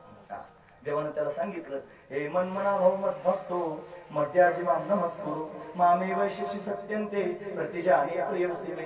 तू मन हे मीची करी माझी या भजनी प्रेम धरी सर्वत्र नमस्कारी मज एकारी. अर्जुना तू मनानं माझा भक्त हो. तुझं मन तू फक्त माझ्या ठिकाणी ठेव. नवे नव्हे तुझ्या मनाला माझा छंद लाव.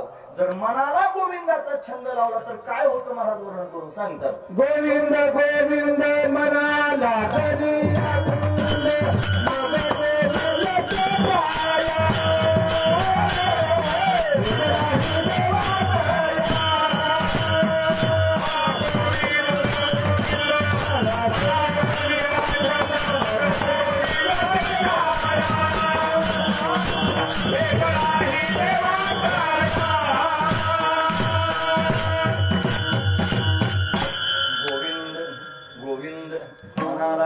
छंद मग गोविंदाचे काया वेदना हे देवा तया. म्हणून आपल्या मनाला गोविंदाचा छंद लागावा. तो आपल्याला जर लावता येत नसेल तर भगवंताच्या समोर विनंती करावी, हे माझ्या मनाला गो छंद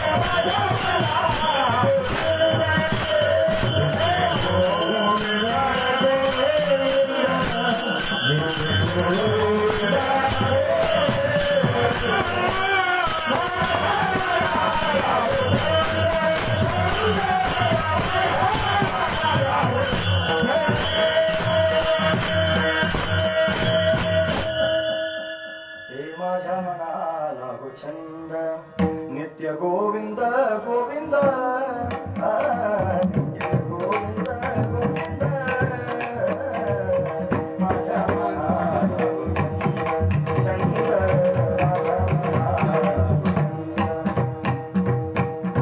मनाला छंद लागावा महाराज. परमार्थ जर करायचा असेल तर मनानं होत असतो महाराज. मन परमार्थात रमलं नाही तर परमार्थ करता यायचं नाही. बरेच लोक म्हणतात महाराज आम्ही चिंतन करतो, महाराज आम्ही स्मरण करतो, महाराज आम्ही ध्यान करतो, पण ध्यानच लागत नाही. का बरं ध्यान लागत नाही? त्याचं कारण आहे महाराज. का उंच करून आहे का ध्यान लागत नसेल? त्याचं कारण मनाला छंद लागत नाही म्हणून ध्यान लागत नाही. आपलं मन तपासून पाहावं. रोग नेमकं कोणत्या ठिकाणी हे आधी पाहावं. आपल्या मनाला काय आवडतं हे आधी पाहत जावं. जर मनाला संसार आवडत असेल आणि परमात्म्याचं ध्यान करण्याचा प्रयत्न कराल, ध्यान लागणार नाही. तुम्ही बाहेरून 1 तासभर त्यांनी ध्यानस्थ बसल्यासारखे दिसाल, पण मनामध्ये मात्र मनोराज्य त्यांनी महाराज चालू असेल आणि मन कुठेही फिरून येईल सांगता येत नाही कुठे जाईल. पण फक्त डोळे बसून ध्यान, डोळे बंद करून ध्यान करत बसण्यात काय तात्पर्य नाही. मनानं ध्यान करण्यात तात्पर्य आहे महाराज. मन महत्वाचं आहे. मनाला छंद लावला पाहिजे. जुना दृष्टांत सांगतो. अभंग जुना घेतला की नाही माझ्या जुन्या नवीन कीर्तन करतो त्यावेळेचा हे की नाही बऱ्याच दिवसांनी घेतलं त्यावेळेचे दृष्टांत सांगतो. एका माणसाला भूत प्रसन्न झालं. आता भूत कुठं प्रसन्न व्हायची गोष्ट आहे, पण झालं त्याला मला भूत प्रसन्न. मला काही भूतातली सांगायची नाही काही, पण झालं त्याला प्रसन्न. भूत प्रसन्न झाल्यानंतर त्याला म्हणलं, हे बघ भक्ता मी तुझ्यावर प्रसन्न आहे. तू म्हणशील ते काम करायला मी तयार आहे म्हणा. तू म्हणशील ते काम मी करायला तयार आहे. मग काय केलं पाहिजे? पण सगळी कामं करतो पण माझी अट आहे म्हणा. काय काय अट आहे? तू फक्त काम सांगत राहायचं आणि मी काम करीत राहायचं. तू जर काम सांगता सांगता काम सांगायचं थांबला की मी तुला खाऊन घेईन. त्या भूताने सांगितलं तुला खाऊन घेईन. काम सांगत राहा. काम फक्त बंद पडू द्यायचं, सारखं सांगत राहायचं. काय करायचं मग? तुम्हाला ठीक आहे आता काम सांगायला लागलं. त्याला बरीच 100 एकर मला काय करायचं? कुठे घेऊन द्यायची होती. 100 एकर होती मला. त्याने विचार केला भूत जरी असलं तरी पण एवढं काम कसं काय केलं? म्हणजे बघ सगळे लेवलिंग करून टाक. वेगवेगळ्या खोड्या तयार करत त्याच्या त्यांनी चांगल्यापैकी विहिरीत जिथं जिथं तुला शक्य होते तिथं खांद, तिथून पाईपलाईन तिकडून तिकडे पाणी उडवायचं. हे सगळं त्यांनी कर म्हणले. असं त्याला सांगितलं. असं सांगितल्याबरोबर त्यांनी भूत गेले. एका रात्रीत सगळं करून आलं मला. ते भूतच होतं. एका रात्रीत सगळं झालं मला. एका सकाळीच हजर.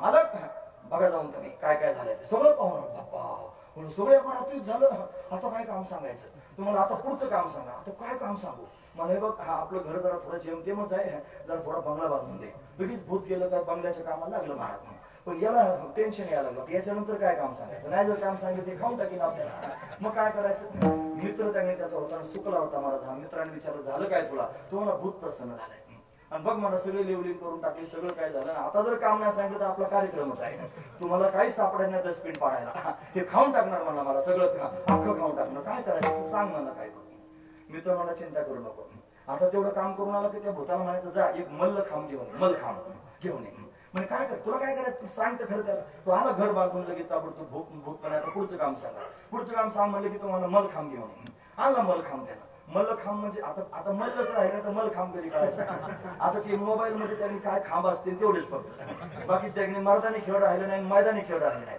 असले खेळ कोणी खेळत नाही मला मल्लखांब खेळला जायचा पूर्वीच्या काळात असा मोठा खांब असायचा मल्ल त्याच्यावर त्यांनी कसरत करायची वर जायचं खाली यायचं तो खांब आणला म्हणजे काय करायचं रवून टाक म्हणजे दरवाजात असा त्यांनी रवला मित्र म्हणला आता त्याला सांग तुला काम सांगतो काय वर जायचं खाली यायचं वर जायचं खाली यायचं खांबाच्या वर जायचं खाली यायचं एवढंच काम कर म्हणजे बाकी काहीच काम करू नको असं सांगितल्याबरोबर भूत म्हणलं आता काय काम करू म्हणजे या खांबाच्या वर जाऊन खाली ये सारखं भूत त्यांनी चक्रा मारायला लागलं म्हणायचं याचं टेन्शन गेलं की नाही आता ते चक्रा मारतच आहे भूत दुसरं ज्या टायमाला काम सुचल त्या टायमाला थांब हे काम कर आणि हे काम करून परत वर जा खाली असा कार्यक्रम चालू ठेव भूताचं कामच करून टाकलं महाराजांना भूत सारखं वर जायचं आणि खाली यायचं तसं आपलं मन सुद्धा भूतासारखंच आहे महाराज ते कधी माणसाला खाऊन घेईल सांगता येत नाही याला जर काम नसलं की मनानं खाल्लंच महाराज माणसाला हा महत्वाचा विचार आहे मग मनाला आपल्याला खाऊ नये याच्याकरिता मनाला एक मल्ल खाऊन दिला पाहिजे आणि त्याला सतत सांगितलं पाहिजे हे सासो के माला पे सिमरू में प्रिय काला बन जावा बंदा में तेरा राधे श्याम बन जावा बंदा में तेरा राधे श्याम सासो की माला पे सिमरू में प्रिय काला श्वासात भगवंताचं नामचिंतन व्हावं प्रत्येक क्षणाला भगवंताचं नामचिंतन व्हावं नवे मनानं रात्रंदिवस भगवंताचं चिंतन करावं असं जर मन करील तर काय होईल तुका म्हणे आळी म्हणजे त्याने तो परमात्मा स्वरूप होऊन जाईल मनच भगवत रूप अशा पद्धतीने होऊन जाईल म्हणून त्याने महाराज या मनाला ज्याचा छंद लावाल मन ज्याचं ध्यान करील ते तसंच होत असतंय असा सिद्धांत मनामध्ये पक्का धरा आणि असा सिद्धांत मनात धरून देवा वाचून जेवढं गबाळ आपल्या जवळ आहे ते सगळं बाजूला करा आणि पांडुरंगाला मनामध्ये दूर धरा महाराज वर्णन करून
आणि एकटा पांडुरंग मनामध्ये दृढ धरा जर भगवंताला मनामध्ये दृढ धरून ठेवलं तर मग मात्र त्याने महाराज सुखरूप व्हाल सुखरूप जर व्हायचं असेल संसारिक लोक त्यांनी संसारात कायमस्वरूपी दुःखी दिसतात ना या दुःखी जीवनाच्या दुःखाचं कारण काय आहे तर सगळे लोक मनानं संसाराचं ध्यान करतात म्हणून दुःखरूप संसाराचं ध्यान केल्यामुळे मन सुद्धा दुःखी होत असतं.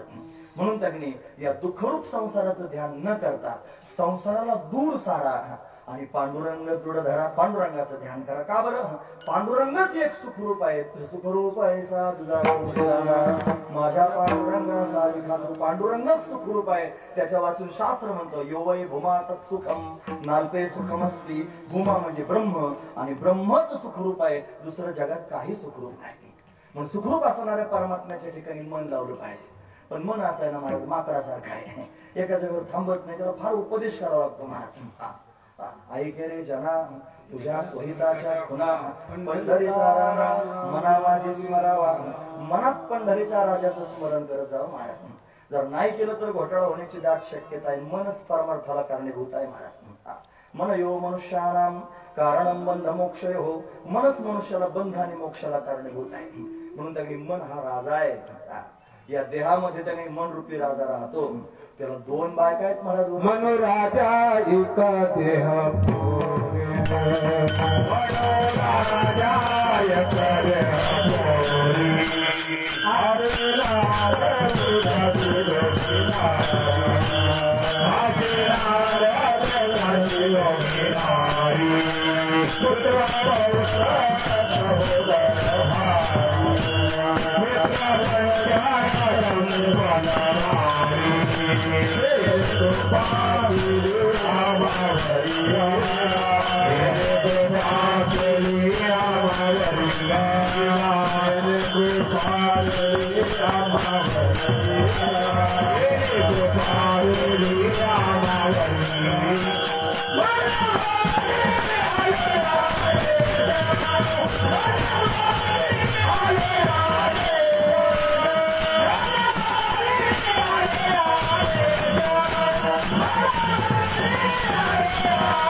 मनोराजा एक देहपुरी असे नांदतो त्यासी दोघी नारी.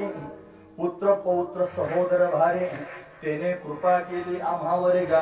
म्हणून आलो या देशा नाहीतरी होतो हिंडत दिशा. काय पुढे? तो ही मज भेटला इच्छा दाता तो ही मज भेटला इच्छा. तेने मार्ग दाविला सरिसागा. तेने मार्ग दाविला सरिसागा. सगळ्यांच्या जवळ मन आहे आणि मन हा राजा आहे महाराज. या मन रूपी राजा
मी राजाचा दोषी आहे अनुभवा सांगण्याकरिता आलेला आहे. या देहरूपी गावामध्ये मन राहत आणि मन कधी माणसाला फसवेल सांगता येत नाही महाराज. फार अवघड मन आहे. हे आकळता येत नाही. सगळं आकळता येईल पण मन आकळता येत नाही महाराज. डायबिटीज झालेल्या लोकांना विचारा त्यांचं मन आवडता येतंय का? एखादा तरी खाऊ देच म्हणतात मला गुलाबजाम पण ते दमच निघत नाही महाराज. वस्तुस्थिती आहे महाराज. उचट तरी खाऊ दे. काय काय तर चोरून डब्यातली साखर खातात म्हातारे. बरेच त्याकडे कोणी नसलं का गप्प्याच बुगापाना आणायचं साखर खाऊ देत नाही महाराज. काय करायचं त्याचं? का बरं खातं ते? मन आवडत नाही म्हणून. मन आवडत नाही. एखादी फार आवडीची भाजी असावी आणि पोट भरलेलं असावं आणि चांगलं त्यांनी इथपर्यंत भरलेलं असावं, जिलेबीच वाढलेलं, जिलेबी आवडत असावी आणि थोडं भरलेले असावे मला. मग काय करायचं, मग ती तरी सुद्धा खावं वाटते. मग काही अशी असतात की धरायची अशी लोटायची, बोटाने लोटायच्या, जागा नसते तरी हात लोटायची. काय मन आवडत नाही म्हणून एवढं बेकार आहे महाराज मन. हे आवडतच नाही, फार चंचल आहे महाराज. एक नंबर लागतो मनाचा चंचल पदार्थांमध्ये.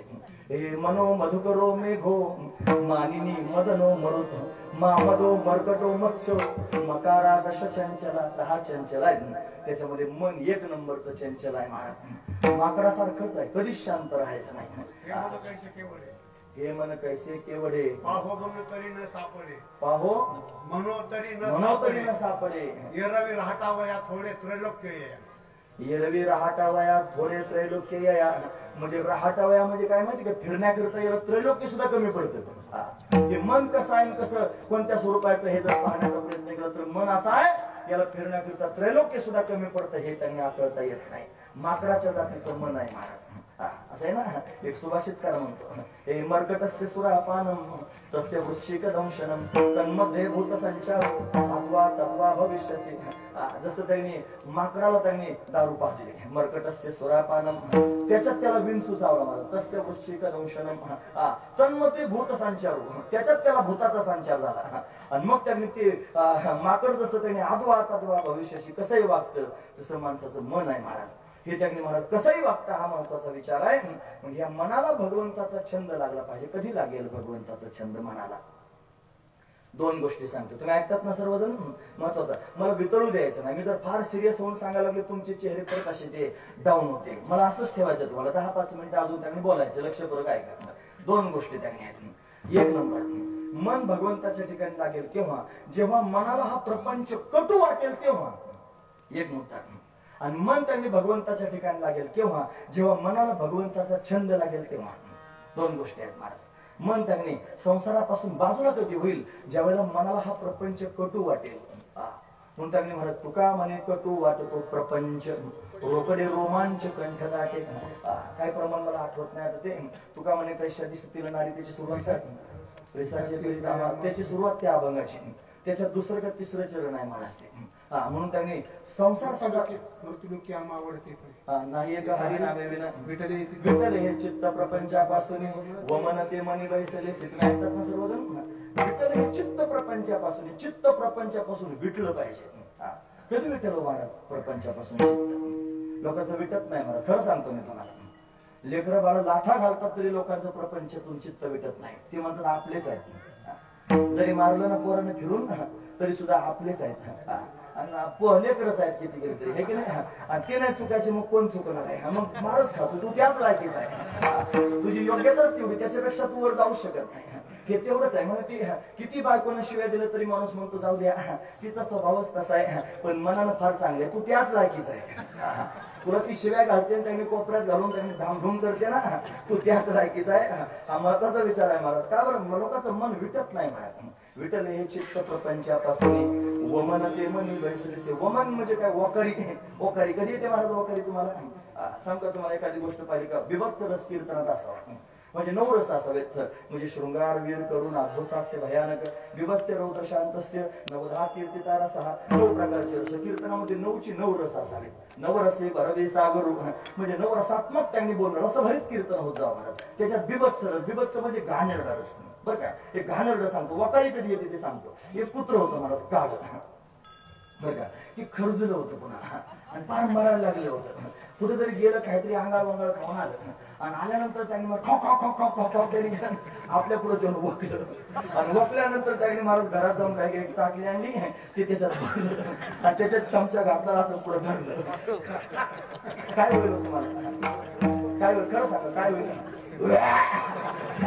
वकर येईल का नाही महाराज, हा महत्वाचा त्याच्यात. कुत्र्याचं ते वक्र पाहून जसं माणसाला वकायला येतं, तसं प्रपंचाला पाहून ज्या दिवशी होईल तो खोटा आला संसारा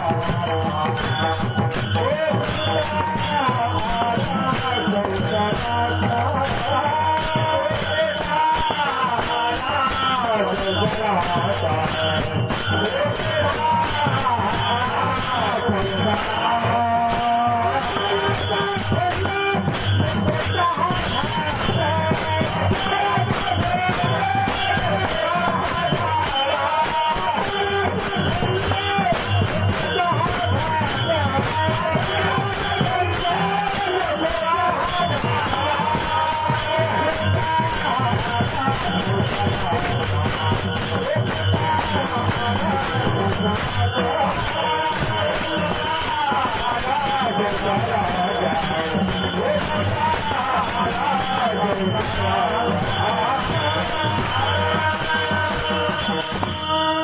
प्रपंचाचा संग ज्या दिवशी नकोसा होईल आणि या संसाराकडे पाहून वकर येईल त्या दिवशी समजायचं मन त्याच्याजवळ थांबणार. मन तिथं कधी थांबणार नाही ज्या दिवशी संसाराविषयी आपल्याला असं वाटेल त्यावेळेला.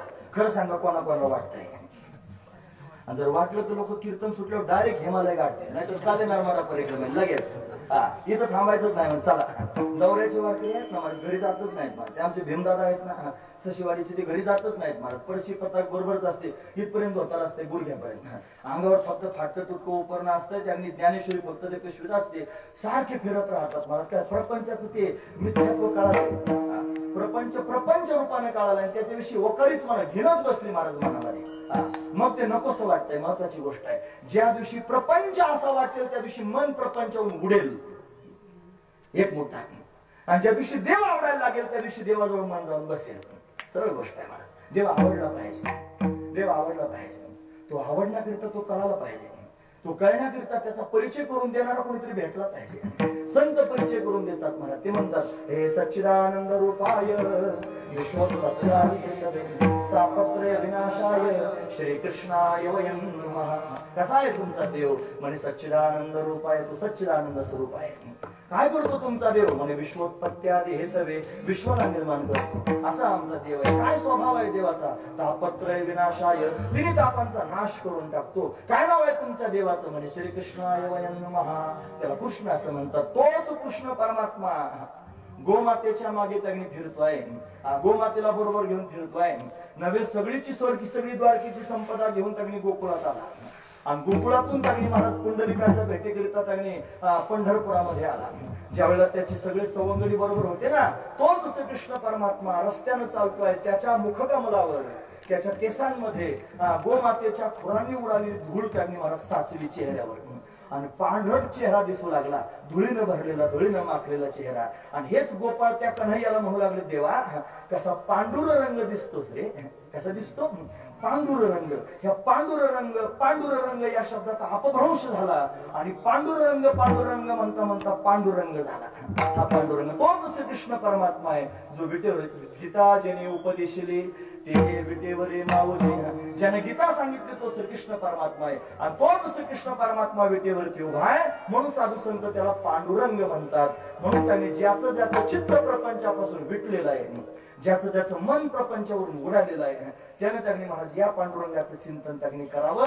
म्हणून त्यांनी प्रयत्नपूर्वक हे करण्याकरिता महाराज सांगतात मनवनी अवघे सारा, सगळं बाजूला करा. ज्याला परमार्थ करायचा त्याने काय केलं पाहिजे ना महाराज वर्णन करून सांगतात. हे जया परमार्थाची चाड, जया परमार्थाची चाड,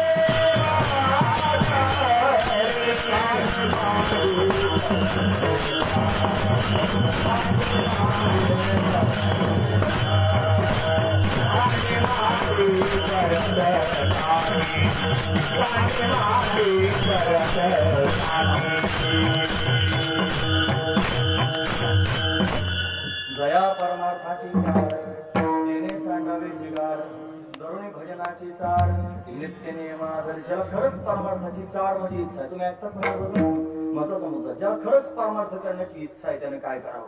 तेने सांडावे लिगाड.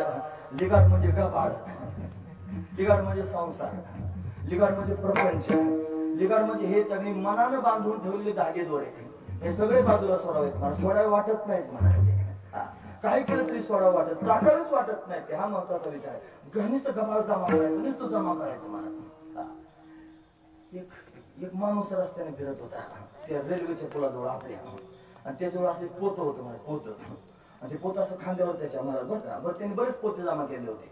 तो काय नुसते कागद गोळा करायचे, तिथं कागद दिसला तर गोणीत घाल, कागद दिसला तर गोणीत घाल, असे गोणीच कागदाने त्यांनी भरले. आणि ती अशा गोण्या मग भरली का गोणी चांगली टाचून भरायची आणि त्याला टाचायची, टाचून नेऊन ठेवून द्यायची. मला दुसरी घ्यायची मोकळी की परत भरायला सुरुवात कर. काय भरायचं त्याच्यात? कागद, नुसती कागद भरायची. कागद काय करायचे? गोळा करायचे आणि काय करायचे? गोणीत भरायची आणि गोणी बांधायची ठेवून द्यायची. काय करायचं? गोणी घ्यायची, कागद गोळा करायचे, गोणीत भरायचे, गोणी टाचायची ठेवून द्यायची. काय करायचं? गोणी घ्यायची, त्याच्यात कागद भरायचे, गोणी टाचायची, गोणी ठेवून. तुम्हाला नाही कळत? कागद कागद कागद त्याच्यावर छाप असतात, चित्र. एक टकला माणूस असतो, एक टकला माणूस असतो, त्याला चष्मा असतो, असा माणूस असतो त्याच्यावर.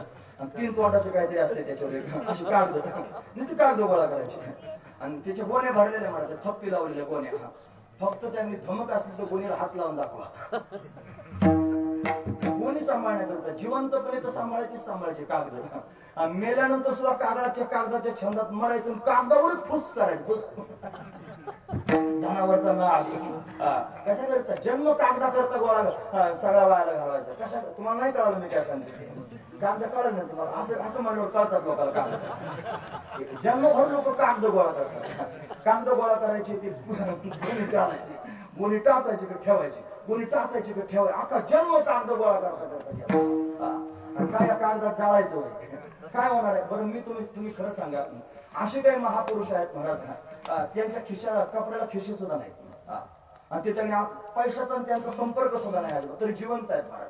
आणि आपल्यापेक्षा चांगलं चुंगलं खाऊन आहेत, मस्त आहेत महाराज. कशामुळं? कागदाने जर जीवन जगता येत असतं तर मग त्यांनी महाराज म्हणजे कागदावर जर आपलं जीवन अवलंबून आहे असं जर असतं तर ते महात्मे एवढे त्यांनी मस्त कसे काय? त्यांच्याकडे तर कागद नाहीत. आपल्याला वाटतं फक्त आपला भ्रम आहे महाराज. कधीतरी देवावर स्वतःला सोडून बघा. अननिश्चंतेन तो मामे जना परिपासते तेषां नित्याभियुक्तानां योगक्षेमं वहाम्यहम्. कधीतरी देवाचं होऊन पहा. देव तुम्हाला कागदांची गरज पडू देणार नाही. अन्न आच्छादने चिंता वृथा कुर्वन्ति वैष्णव. वैष्णवाला खाण्यापिण्याची चिंता करायची गरज पडत नाही. वैष्णवाला त्यांनी आच्छादनाची चिंता करण्याची गरज पडत नाही. वैष्णवांचा भार परमात्मा स्वतः घेत असतो. म्हणून त्यांनी फार गबाळ जमा करण्याच्या भानगडीत पडू नका. गबाळ इथंच राहत असतं. धन आणि भूमो पश्चिमस्य गोष्टी देहश्चितायां परलोकमार्गे कर्मानुभव गच्छति जीव एकः. ज्याला परमार्थ करायचा आहे त्याने सांडावे लिगाड भजनाचे विचार नित्य नेम आदरे. नित्यानं नियमानं आणि आदरानं भगवंताचं भजन करावं. पांडुरंगाला दृढ धरून राहावं. पांडुरंग दृढ धरा. सर्व नित्याय दानन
संपायच्या टायमाला बरं झालं नाही का?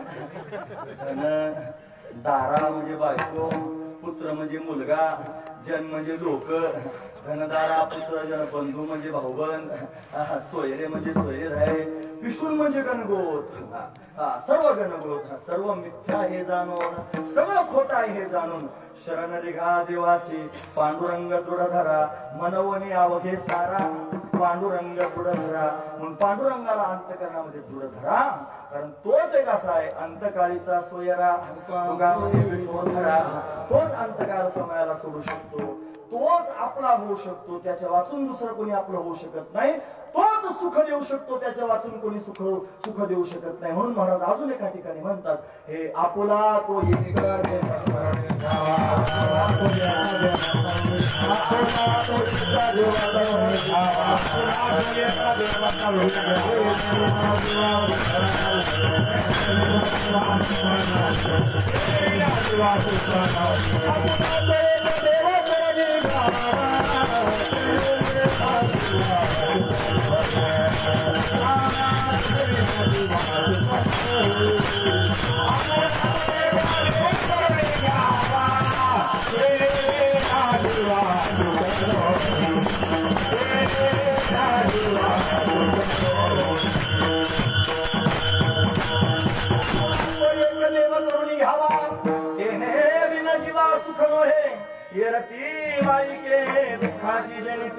नाही आधी अंती अवसान. महाराज वर्णन करून सांगतात, म्हणून देव आपलासा करून घ्या. साधू संत बोंब मारून मारून सांगतात महाराज, वाजत असे बोंब कोणी नाही ठिकाणी, कोणी ऐकत नाही तुम्हाला. तेव्हा काय करावं? साधू संत त्या मला म्हातारी सारखे आहेत. म्हातारी खरं सांगते पण लोक ऐकत नाहीत महाराज. त्याचं वक्ते बाबा एकदा असतात, तुम्हाला सांगू का दृष्टांत? आता अजून 2 चरण राहिले, कसं सांगू? होय सांगू का? सांगू का? 2 चरण राहिले अजून. होय सांगू का? सांगू का?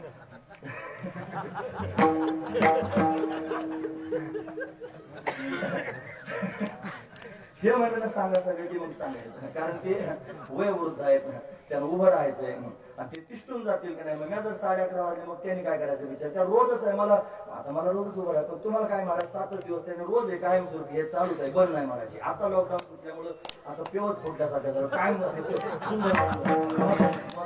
थकून जाते का नाही? सांगू का? म्हातारी होते सांगतो, सांगू का? एक म्हातारी होती मला, एका गावात राहत होती, पण तिचं घर जरा गावाच्या बाहेर होतं थोडंसं.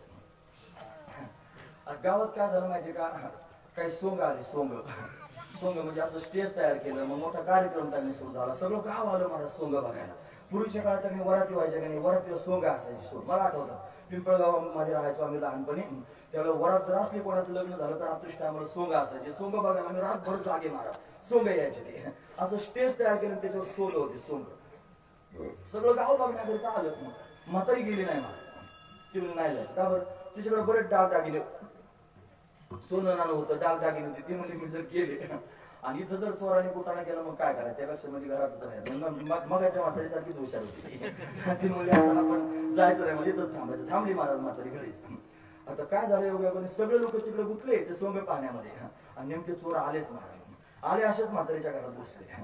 आता घुसल्यानंतर त्याने काय करावं? म्हातारी घाबरलीच होती. लगेच चाकू काढला, तिच्या मुंडक्याला असं धरला. म्हणजे काढ तुझं का बाळतो काय लिगाड नाही दिलं तरी काढून घेतात महाराज ते. हा महत्वाचा विचार आहे. किती गाबाळ आपण सांभाळण्याचा प्रयत्न केला ना, तुम्ही ऐकतात ना सर्वजण, साधू संत सांगत असतात. महत्वाचा विचार आहे, किती गाबाळ जमा करण्याचा प्रयत्न करा तुम्ही. असं जर सोडलं नाही ना त्यांच्या सांगण्यावरून, एक दिवशी सोडावं घ्या, बुचकेच सुटलं महाराज. काय म्हणतात सुटायला? हरकत सुद्धा भुकटी देतात. भुकटी आता कोरोनाच्या काळात भुकटी, मग त्याला दशपिंड नाही, काय नाही, काहीच नाही म्हणजे ती भुकटीच. ऐका ना पण साधू संतांचं काय हरकत आहे मला ऐकायला? मग तरी मग त्याला चाकू लावला, म्हणजे दे म्हणलं, ते दिलं माझं सगळं काढून. आता दिल्यानंतर हे गावाला कोट होता, म्हणजे एकच दरवाजा होता आत जायला, एकच दरवाजा बाहेर जायला. आता म्हातारीचं त्यांनी घेऊन कसं जायचं हे सगळं मग चोरांनी युक्ती केली मला. 5 जण चोर होते, 5. चोरांनी काय केलं माहितीये का? 2 बांबू आणले, त्याच्यानंतर मग 7 कामठ्या आणल्या, सुतळीचा बंडल आणला, मग ते बांधलं मला. 2 बांबून 7 कामठ्या म्हणजे लोकांना कळतं काय असेल ते. मग बरोबर त्यांनी तिरडी तयार केली, जिवंत म्हातारी तिरडीवर बांधली आणि बांधल्यानंतर अशी गच्चम बांधली. तिला म्हणजे दागिने घाल सगळे, तिला सगळे दागिने घालायला लावले. शिन्नत घातली, कानातलं घातलं, गळ्यातलं घातलं, चपला हारण ते सगळं घातलं मला. आणि मग असं सगळी डाग दागिने एवढी धमक म्हातारी तेवढंच होतच ते सगळं व्यवहार. असं त्यांनी बांधलं, तिला तिरडीवर त्यांनी बांधलं. चौघांनी घेतलं मला खांद्यावर, 4 चोरांचा चौ म्हातारी खांद्यावर घेतली. एकाने शिकाळी धरली मला पुढं आणि जशी सोंग चालली होती मी सोंग त्या पद्धतीने त्यांनी महाराज ती म्हातारी आता गावाबाहेर जायचं ना महाराज, मग काय करायचं, ती म्हातारी त्यांनी बांधून आणली आणि एक सोंग होस तर थांबले सुद्धा, आणि थांबल्यानंतर ते बाजूला होतं नाही कुठं तर म्हातारी स्टेजवर नेली आणि ती म्हातारी जिवंत होती ना, ती आरडायची, अरे चोर आहेत, अरे मला वाचवा, मला बांधून टाकलंय, अरे चोर आहेत. लोक हसायचे महाराज मोठ्याने, लोक वाटायचं सोंग आले. पुढचं शिकायवाला ते म्हणायचं सच काय ते बुड्डी, आणि चौक म्हणायचं लेकिन सुनताय कोण, सच काय ते बुड्डी लेकिन सुनताय कोण. कोणत्या चक्रा मारल्या महाराज, मला अरे वाचवा ना, अरे चोर आहेत, अरे मला बांधलंय वाचवा ना, मग ते आठवून म्हणायची. तिचं खरं होतं महाराज, हे चोर आहेत, मला बांधलंय, अरे वाचवा ना. आणि त्या 5 जणांचा दंगा सुरू होता. पुढचा म्हणायचा सच काय ते बुद्धी, मागच्या म्हणायचे सुनताय कोण. तसे साधू संत सांगू सांगू म्हातारे झाले मला, सच काय ते बुद्धी लेकिन सुनताय कोण. वादत असे पूर्ण कोणी नाही करते काय, तुम्ही उठा जागे भारे आता, स्मरण करा पंढरीनाथा, भावे चरणी ठेवा माता, सुखवागत हा जन्माच्या, धनदारा पुत्र जन, बंद सोयरे शुन, सर्व मिथ्या हे जाणून, शरणरी घा देवासी, सच कहते बुद्धी लेकिन सुनता है कोण, ऐकतो कोण महाराज, महत्वाचा विचार आहे. म्हणून साधू संत सांगतात पण लोक ऐकत नाही. त्यांनी एकाच शब्दात सांगितलं, मनोवनी अवघे सारा, म्हणून सगळं बाजूला करा, पांडुरंग दृढ धरा, पांडुरंगाला दृढ धरा. खरं सांगितलं की नाही मला साधू संतांनी, लोक तसं करीत नाहीत. पण एखादा सुज्ञ मनुष्य त्यांनी जागा होतो, आणि जागा होऊन त्याला विचारतो तुमचं म्हणणं पटलं की संसार दुःख रूप आहे, या संसाराचं ध्यान केल्याने दुःख होत असतं, परमात्म्याचं ध्यान केल्याने सुख होईल. सांगा तुमचा पांडुरंग कुठं आहे आणि कसा आहे, म्हणजे आम्हाला त्याला दृढ धरता येईल. महाराज वर्णन करून सांगा.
अजून बराच वेळ ऐकाल तुम्ही हे ना. मातीची ताकद आहे. 38 वर्षापासून मातीला सवय लागली ना म्हणायची. मातीत ताकद आहे म्हणून जगणे आनंद मिळतोय. असाच आनंद घेत राहिला पाहिजे जन्मभर. कीर्तन असं असतं.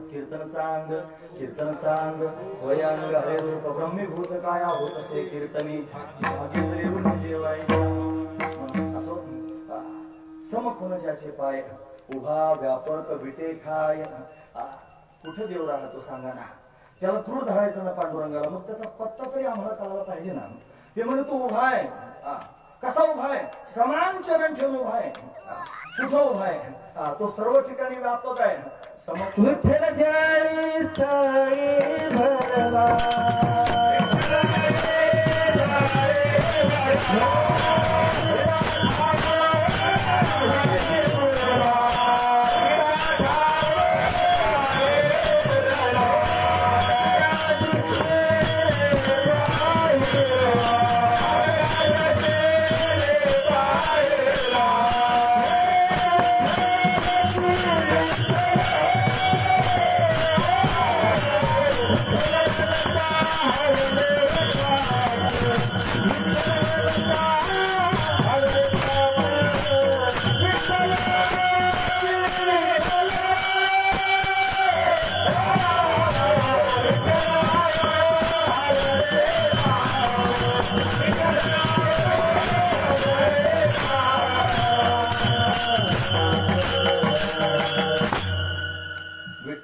स्थळी स्थळी भरला, सर्व ठिकाणी विठ्ठल गच्च भरलेला आहे.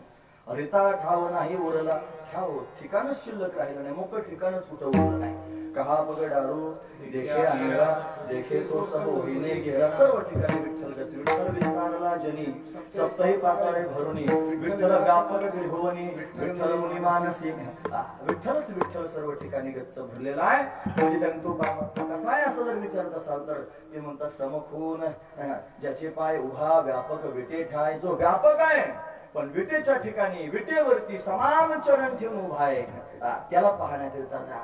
म्हणे ते हे समचरण साजरे विटेवरी, पहा भीमातिरे विठ्ठल रूप. जो भीमेच्या काठावरती विठ्ठल रूपाने विटेवरती उभा आहे त्या परमात्म्याला शरण जा महाराज. जर तुम्हाला भवसमुद्रातून तरुण जायचं असेल, जर तुम्हाला बंधन मुक्त व्हायचं असेल, जर तुम्हाला कायमच सुखी व्हायचं असेल तर भगवंताची शरणागती करा. हा महत्वाचा विचार आहे महाराज. काय प्रमाण आहे ते? भवसागर तरता कार्य करी असा चिंता, पहिलं उभा दाता कटिकर ठेवूया, त्याचे पायी घाला मिठी, बोलणे घे जगजेठी, भावा एकासाठी ठाणावा हे आपुल्या. असा तो परमात्मा आहे. म्हणजे त्याची शरणागती करा. तो वास्तविक पाहता सर्व ठिकाणी व्यापक आहे महाराज. तुमच्या बोलण्यात थोडासा त्यांनी विचित्र भाव जाणवतो. कधी तुम्ही म्हणता उभा, कधी म्हणता व्यापक. आता व्यापक पण जो असेल, उभा पण असेल, कसं काय? म्हणजे तुम्हाला त्याचं स्वरूप माहित नाही म्हणून तुम्ही असं म्हणता.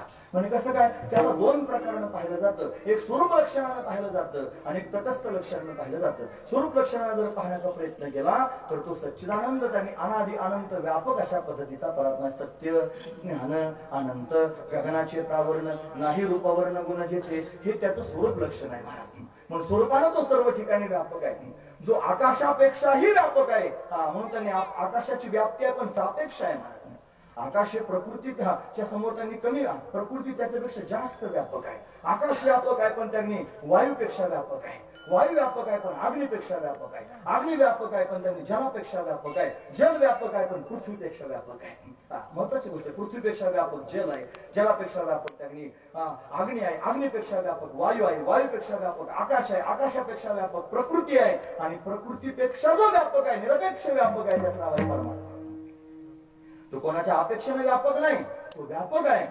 तो सर्व ठिकाणी गच्च भरलेला आहे आणि जो सर्व ठिकाणी गच्च भरलेला आहे तोच परमात्मा भक्तांवर अनुग्रह करण्याकरिता विटेवर समान चरण ठेवून उभा आहे महाराज. महत्वाची गोष्ट आहे. म्हणून त्यांनी नभालाही व्यापून असणारा जो परमात्मा, तो त्यांनी महाराज अणूचाही गाभा आहे आणि तोच परमात्मा सगुण साकार होऊन विटेवरती उभा आहे महाराज वर्णन करून सांगतात. तो कमाने नाभा,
आकाश आणि आकाशापेक्षाही व्यापक, आकाशाच्याही पलीकडचा व्यापक असणारा परमात्मा आणि अणुचाही गाभा म्हणजे अणुपेक्षाही सूक्ष्म आहे परमात्मा.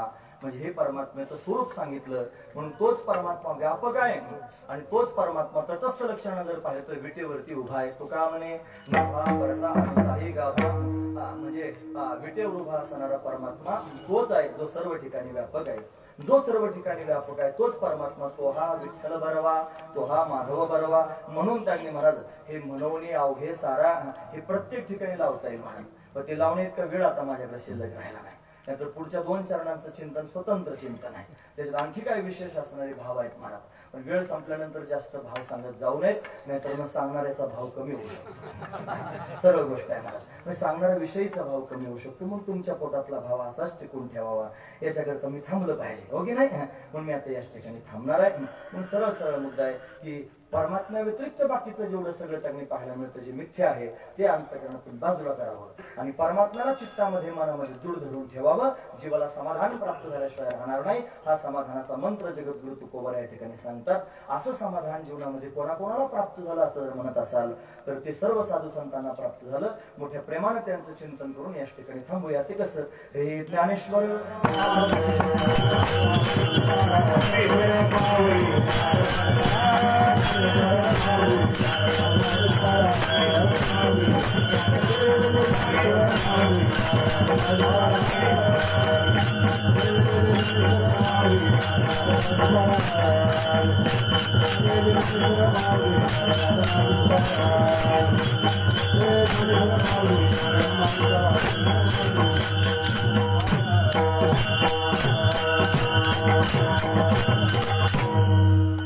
यथावकाश भगवंताची सेवा करण्याचा प्रयत्न केला. झाली सेवा भगवंताच्या चरणी समर्पित करून याच ठिकाणी थांबूया. 2 तास बसून तुम्ही माझी बडबड ऐकून घेतली. तुम्हा सर्वांच्या अंतःकरणापासून धन्यवाद. गुणवान मंडळींनी फार सुंदर साथ केली. तुम्हा सर्वांच्या अंतःकरणापासून धन्यवाद. साऊंड सिस्टीम फार चांगली, आम्हाला चांगलं बोलता आलं, त्यांच्या अंतःकरणापासून धन्यवाद. महाराज मंडळी समोर बसलेले आहेत, सर्व श्रद्धेने श्रवण करतायत. तुम्हा सर्वांच्या अंतःकरणापासून धन्यवाद. मस्तक माझा पायावरी या वारकरी संतांच्या सर्व संत मंडळींच्या चरणावर मस्तक ठेवतो. याच ठिकाणी थांबतो. हा सप्ताह त्यांनी 38 वर्षांपासून सुरू आहे. ज्यांनी सुरुवात केली ते कैलासवासी सखाराम चौरे, बरोबर आहे. त्यानंतर त्यांचे 2 बंधू जगन्नाथ कैलासवासी जगन्नाथ चौरे आणि कैलासवासी मनोहर चौरे अण्णा यांनी त्यांनी अविरतपणे ही सेवा आतापर्यंत त्यांनी सुरू ठेवली. कर्मधर्म संयोगानं आयुष्य संपल्या कारणाने त्यांना आपल्या सर्वातून जावं लागलं, गोष्ट खरी आहे. पण सत्कर्म करून अशा पद्धतीने त्यांनी ते शांत झालेले आहेत. म्हणून त्यांनी या परिवाराच्या वतीनं आपल्या सर्वांच्या वतीनं त्यांना आदरांजली श्रद्धांजली आपण सर्वजण त्यांनी या ठिकाणी समर्पित करत आहोत. अशीच सेवा त्यांच्या परिवाराकडून त्यांनी भविष्यात पुढे अविरतपणे सुरू राहू, कायमस्वरूपी ही सेवा त्यांनी भगवंताची घडत राहू अशी सदिच्छा अंतःकरणापासून व्यक्त करतो. कारण सत्कर्म होणंच गरजेची गोष्ट आहे महाराज. हेच खरं सत्कर्म आहे. ज्यावेळेला त्यांनी नारदजी महाराज उद्विग्न झाले होते आणि सर्वत्र त्यांनी फिरत होते, आकाशवाणीने त्यांनी सांगितलं होतं सत्कर्म करा, सत्कर्म करा. कोण सत्कर्म सांगेल म्हणून सनकादिकांकडे गेले आणि सनकादिकांनी सत्कर्म सांगितलं. भगवंताची कथा करा, भगवंताची गुणांवाद गा, हेच सत्कर्म आहे. मग तेच सत्कर्म आहे. हे जे सप्ताह त्यांनी घडलं हे सत्कर्म आहे महाराज. असं सत्कर्म त्यांनी सर्वांच्या हाताने घडलं. उत्तरोत्तर त्यांनी याची वाढ होत राहो. सगळ्या ठिकाणी त्यांनी असं सत्कर्म सुरू राहो जेणेकरून धर्म टिकून राहील, जेणेकरून साधू संतांचं त्यांनी चरित्र लोकांना श्रवण करायला वाढावयामुख भक्ती भाव धर्म कुळाचार नाम विठोबाचे हे सर्वचे सर्व वाढत राहो असं त्यांनी या सगळ्या कार्यक्रमांच्या माध्यमातून घडत असतं. पण हे कार्यक्रम अविरतपणे घडत राहो. पुन्हा एकदा सदिच्छा व्यक्त करून थांबतो. असं त्यांनी समजून मोठ्या प्रमाणात भगवंताचं चिंतन करूया. कसं हे विठ्ठल